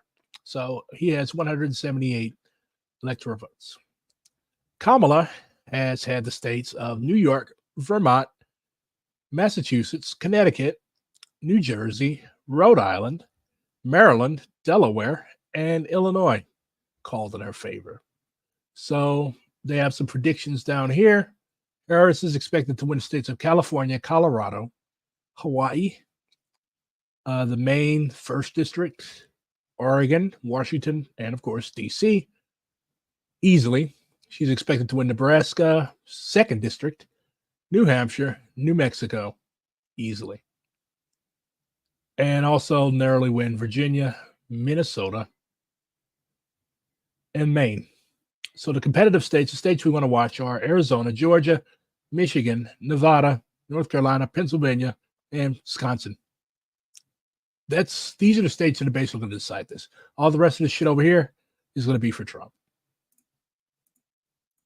So it's basically just a matter of waiting to see like which states eventually say fuck it and call it for one or the other. Parts of Michigan. Are we getting any read there at all? Well, it's going to be something that matters, right? Because we saw that uncommitted vote. We know there's an Arab American population in largely Wayne County. It's only about 2% of the population, but it could be potentially significant here. You saw Vice President Harris as she was on the campaign trail just in the last few days here, begin her rally speech. Each one of them in Michigan by referencing, of course, Israel.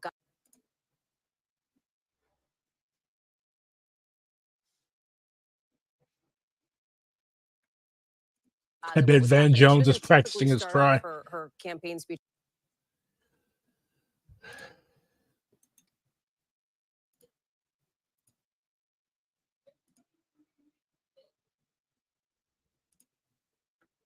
Just her stump speech that But way. she's been tackled at times. That's right. She has.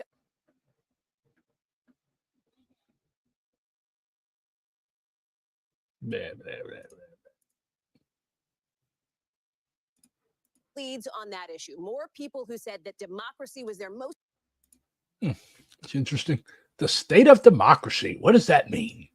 important thing. It can mean anything. It says meaningless political gobbledygook. What the fuck do you mean the state of democracy? We've never been a democracy, you schlonghead. Backed Kamala Harris than did Donald Trump. She is also leading on abortion as well. It's the flip when you look at economy and immigration. More people who said that the economy or immigration were their most important issue backed former President Trump. That is not altogether shocking, right? Those issues, economy, inflation, immigration, it largely tracks with what we had been seeing over the course of many months since Kamala Harris got into this race in public polling. But here's what's interesting, and let me walk. I wonder if Harris is going to do better among white women than Hillary did. That would literally make Hillary's head implode. Back to the desk with you to talk through some of these democracy issues here. This is a funny question. The state of democracy is equal to how secure does the vote feel? State of democracy, because there are Republicans who believe that the state of democracy is an existential threat, largely because of the election fraud lies that Donald Trump talks about. There are Democrats who believe that the state of democracy is under threat because of former President Trump himself if he were to be back in office. So this is a tricky one. It's not like it cuts obviously one way or the other. So there's some unpacking to do. It's a Rorschach test. What is the state of democracy? That's exactly It right. would probably be better framed as, what do you think the state of the country is? Do you think that this is a high stakes election? Do you think it's a do or die? Is it existential? I think that's what people are responding to, and perhaps why we see that being the top issue. Well, and it's so mirrored in what we saw in the closing arguments of both of these campaigns. You saw Vice President Kamala Harris try to argue that Donald Trump was a threat to democracy. You saw Donald Trump make arguments that his political rivals were the quote unquote enemy from within. And so it is a Rorschach test. And it also just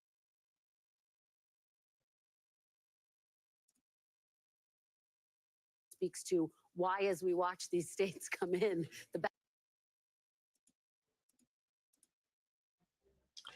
This is fucking boring. Let's see what Twitter is up to. The state of democracy equals a slow descent into fascism has always been here. Right? This is what I keep telling these people. Fascism is not something. What most of these people think fascism is it's just when the shit impacts white people. That's all. Let's see what's going on in the DSA sphere. There's a limited edition DSA calendar out. There is a DSA people are some of the weirdest fucking dressed people ever. I guess it's just because we're a bunch of nerds. So this is Detroit DSA. They're at some type of election watch thingy. My chapter had one too, but I didn't want to go be around a bunch of drunk ass white people. So yeah, looks like a few of our candidates have been winning. Gabriel Sanchez, he is now the Georgia state representative for District 42. JP Leininger, he is the Louisville Metro Council District 6 representative. Cory Bush says stay in line. As the polls close tonight, we want to express our gratitude for all our amazing canvassers and the work they did hitting the doors, and that includes Dan. Okay. So, Georgia Beer Garden. What is it with DSA and holding events at breweries?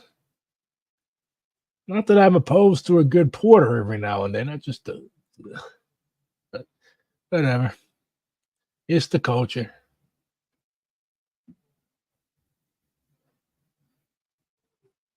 But yeah, if there's a DSA chapter where you are, I highly recommend you check out the voter guide.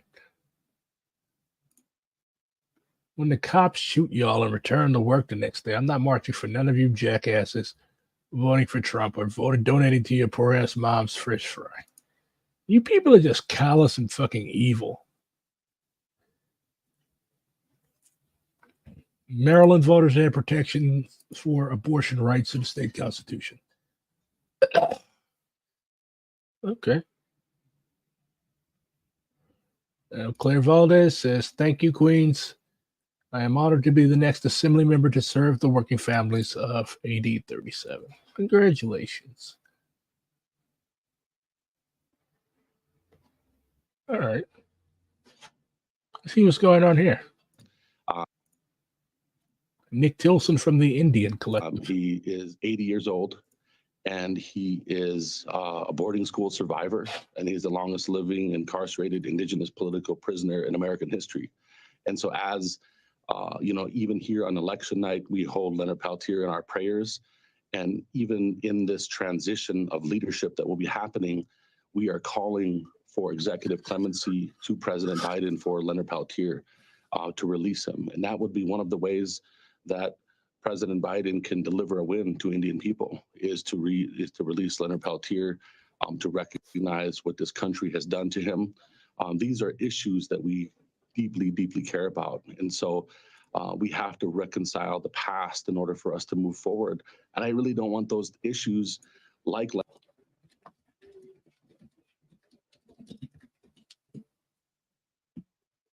Leonard Peltier or Landback or what happened with the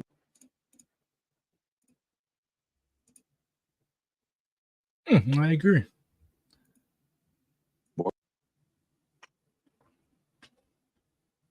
Party out the vote. And DSA is a bunch of nerds, but they're my nerds. They're not horrible people. Anyway, friends, follow me. I'm going to bed early and waking up to see the results early tomorrow morning. Get some sleep. You got work tomorrow. Well, I don't. You'll find out the results quicker this way anyhow. It's a win-win all around.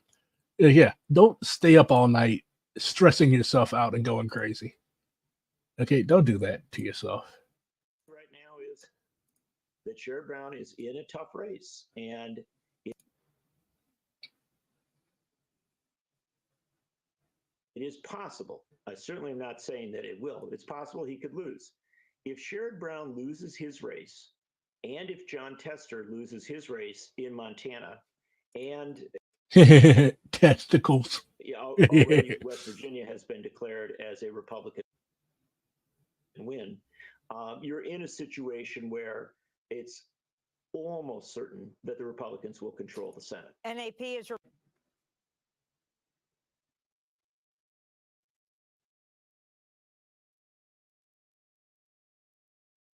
reporting Angela also Brooks has defeated Larry Hogan, the former Republican governor, in the Maryland Senate race. Oh, another black woman senator. That's kind of neat, I guess. To fill Ben Cardin's seat. So that would be that's Angela also Brooks, who would be a Democrat replacing a Democrat. But we also have this news that's just breaking, and that is that the Delaware State Senator Sarah McBride won Delaware's only House seat. NBC News is projecting this win, making her the first openly transgender person elected to Congress. I think that's who one of you guys was talking about.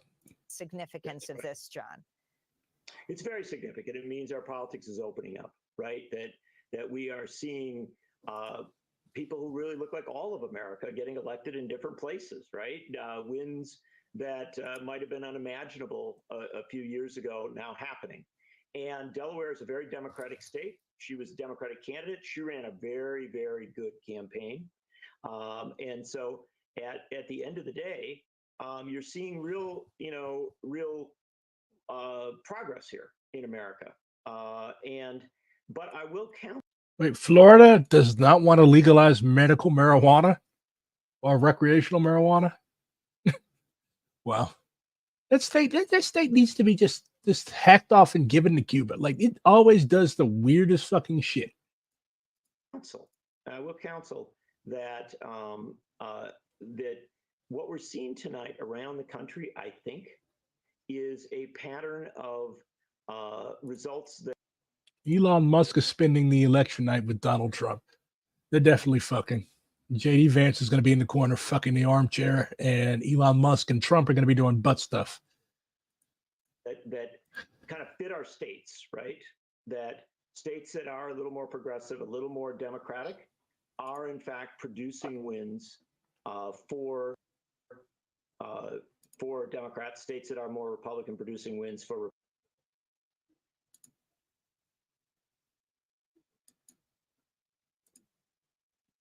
Really? Republicans. We're not seeing a breakout pattern on congressional races so far. And the Bible. That is significant. That's something that we are going to have to keep an eye on as the night goes on.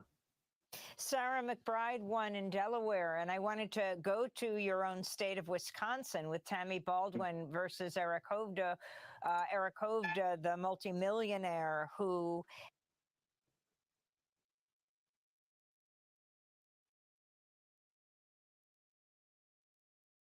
has been going after Tammy Baldwin as an LGBT TQ person, as a lesbian. So, I mean, she's totally open and out about that, but has made it sort of the centerpiece of his ad campaign against her, John. Yes. Look, the Wisconsin race has been one of the ugliest races that I've seen, and I've been in Wisconsin for a very long time, and so I will. All these races are ugly. All these peoples. There is no relief. There is no succor.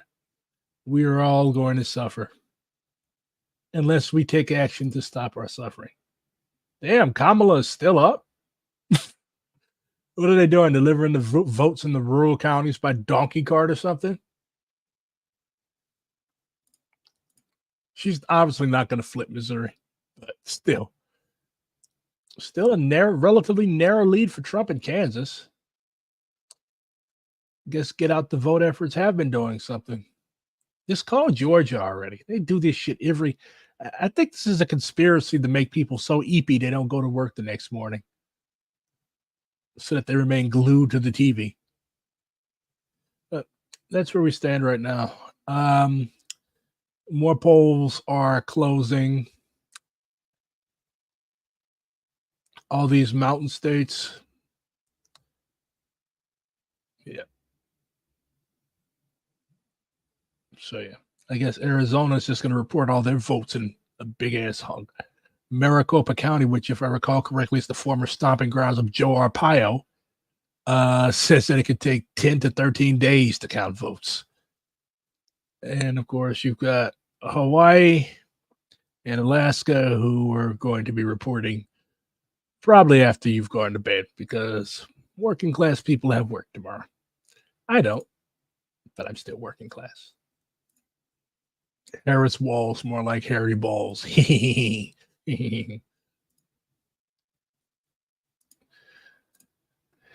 guys should take Comrade Morgan's advice, though.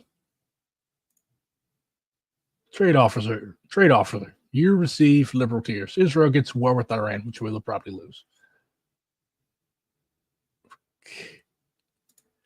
Voting is over in Pennsylvania. You know, I did think about writing in Claudia de la Cruz and Karina Garcia, but I don't know why I didn't. Maybe I was too lazy to write. I had to vote no on all the judges, but yeah. I haven't heard anything bad about them. And the vice presidential candidate hasn't gone off on a transphobic rant, so it can't be all that bad. It's not sectarianism, but I just didn't. Voting is over in Pennsylvania, where the Democratic Party took their fight to kick Claudia and Karina off the ballot all the way to the state Supreme Court, where the majority of judges are Democrats. If this happened in another country, the ruling party used its control of the judiciary to disqualify its opponents from running. The U.S. government would label it a dictatorship, but this is just the routine practice of American democracy under capitalism. Indeed. So, vote, speak your piece.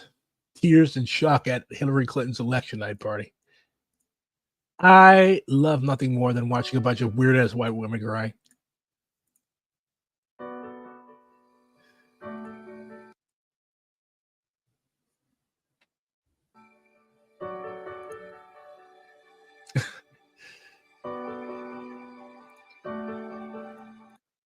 BRG, you are like the only leftist content creator I 100% trust.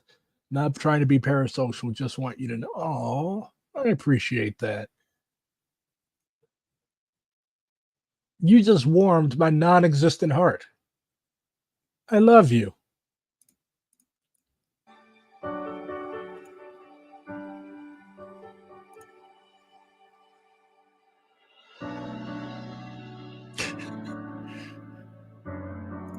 I get it. These people are fucked up. They put in a shitload of time for a campaign, but just like watching all of these smug fucking liberals who thought they knew everything crying like for the first time in their life they've actually been told no.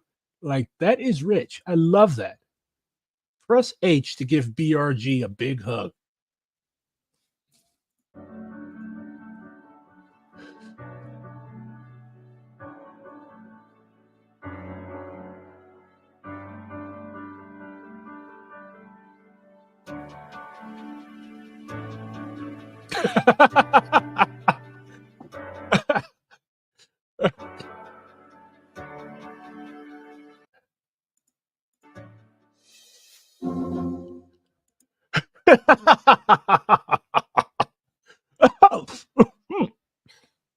That's what happens when I laugh. That's why I rarely laugh.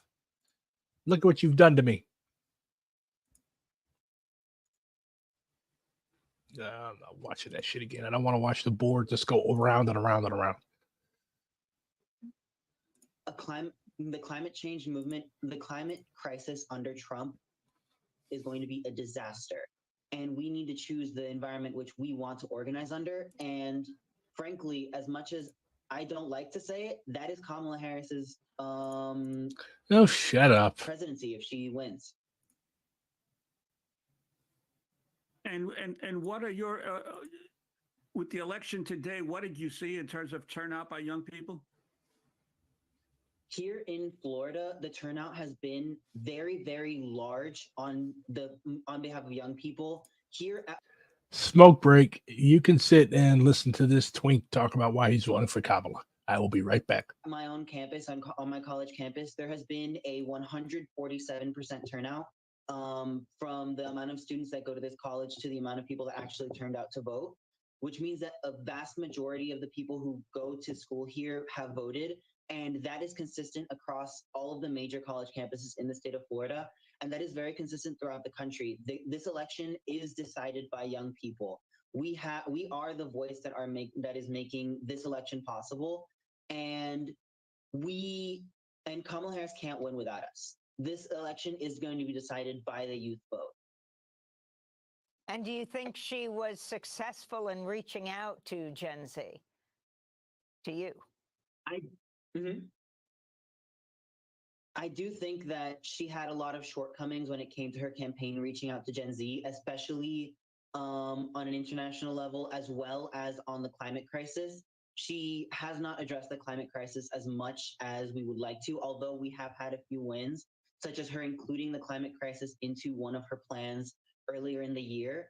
And in general, it's been a very mixed bag. And no matter what, we need to continue fighting once the election happens, because we don't trust Kamala Harris to listen to us about the climate crisis. We only fight for her because she's the environment we want to organize under, not because we want her particularly.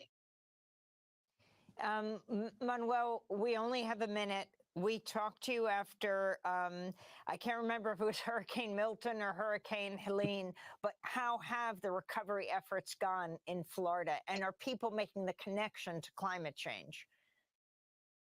We've been very much emphasizing the connection. We went down and we had a protest right after Hurricane Helene, and then Hurricane Milton hit.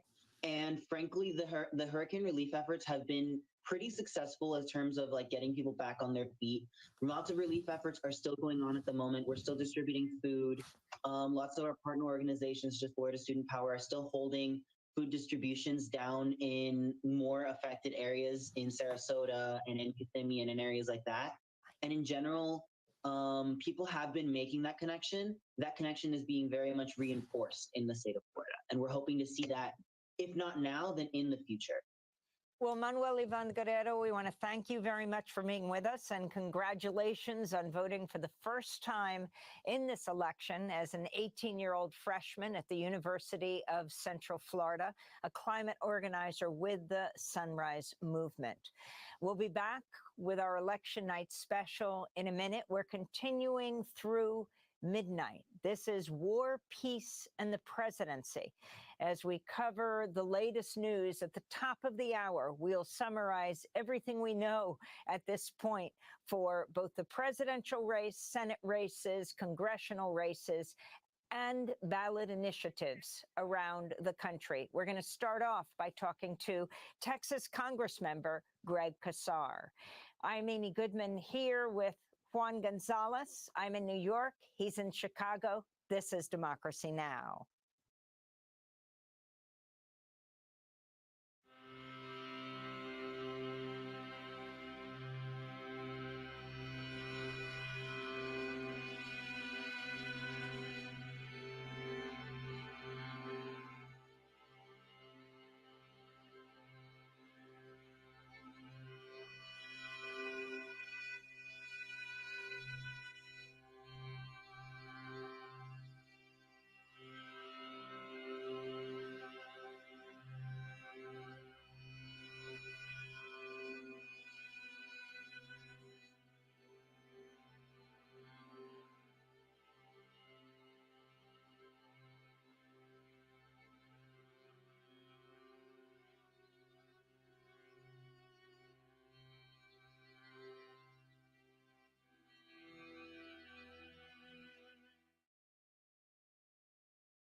From New York, this is Democracy Now! This is War, Peace, and the Presidency. We're halfway through our 4-hour special.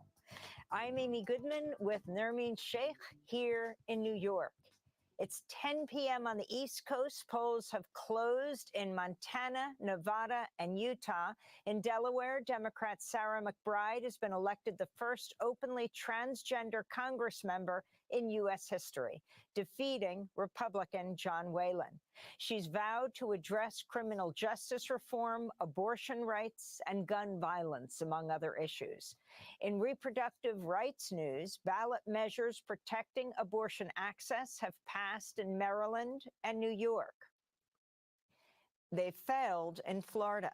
As the latest results are coming in, a review of the presidential race so far this evening, Donald Trump has won at least 188 electoral college votes to Harris's 99. So far, Trump has carried most of the Southeast, with North Carolina and Georgia still counting ballots. Kamala Harris has clinched most northeastern states and Illinois. Trump's also won the Dakotas, Nebraska, Wyoming, Montana, Utah, Ohio, and Texas. Trump has also won Florida handily, where why are they letting Mormons vote?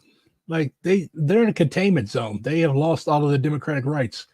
he lives, becoming the Imagine if Salt Lake City was in Missouri. The one good thing my state has done was running the fucking Mormons out. first Republican presidential candidate since 1988 to win Miami-Dade County. Decision Desk HQ has called North Carolina for Trump. Other news agencies have yet to call that race. In Maryland, Prince George's County Executive Angela Brooks, a Democrat, defeated former Maryland Governor Larry Hogan in the Senate race, keeping the seat Democratic. We now go to Austin, Texas, where we are going to be joined by a Congress member, Congressmember Greg Casar. Donald Trump has won Texas, but the Senate race between Senator Ted Cruz and Congressmember Colin Allred for Cruz's Senate seat remains too close to call. Congressmember Greg. Do I smoke chunghwas? No, I do not smoke shitty Chinese cigarettes. I'm not that much of a meme. Greg Casar is a Democrat from Texas, whip of the Congressional Progressive Caucus, labor organizer, and son of Mexican.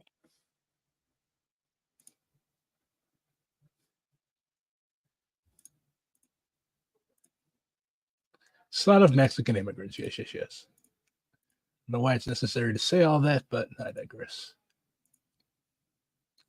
All right, so Trump is about to top 200 if they call these states over here for. North Carolina, he's got the lead. Georgia, he's leading. Wait a minute. Back up. Yeah. Leading 52% in Georgia, North Carolina, 52%, Virginia, 50%, Pennsylvania, toss up still. Kamala has a 3-point lead in Michigan. Wisconsin, he's up by half a point. Iowa, he's up by 1 point. Minnesota, I think is still going to go for Harris. They haven't called any of the area around Minneapolis yet, or any of the college towns. So, yeah, wouldn't give that to him just yet. Florida, he's got by 2 million votes almost.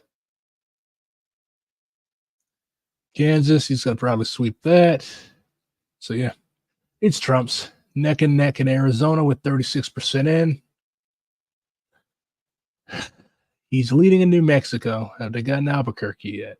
Nope, they have not gotten Albuquerque. They have not gotten Bernalillo County yet. So I'm calling that for Kamala. Once they get Albuquerque and all that in, might as well call Colorado for her. Oregon is hers. So yeah, it's Trump. You might as well get ready. Get ready. I mean, you should have been ready. Like, talk to any leftist. Talk to anybody that's been following this shit. And like, this is what America is. Okay. Like, you really expected the stupidity of the Democrats to yield a positive result. Like, Kamala being elected president is not a positive result, but like, you actually expected people to go out and stand in line for hours and vote for Democrat after being told that they don't fucking matter. Like, why? Like, just the entitlement of these liberals, it's just astounding. It's ridiculous and it's atrocious. And again, once again, just like in 2016, this is what happens when you think people are stupid. You get nasty surprises.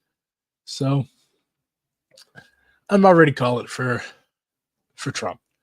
4 more years of Trump. So find your people, get ready, because they're going to riot in victory. And in many cases, I would even say that it's going to be a lot worse than between 2016 and 2020. Because not like he's already specifically said that what he's going to do. He's already explicitly said he was going to target. So, yeah, he can't run after this. But, yeah, we were going to catch hell regardless of who won. But, again, brace yourselves, find your people, join DSA, buy a gun, and learn how to use it. Peace. Wish you good fortune in the wars to come.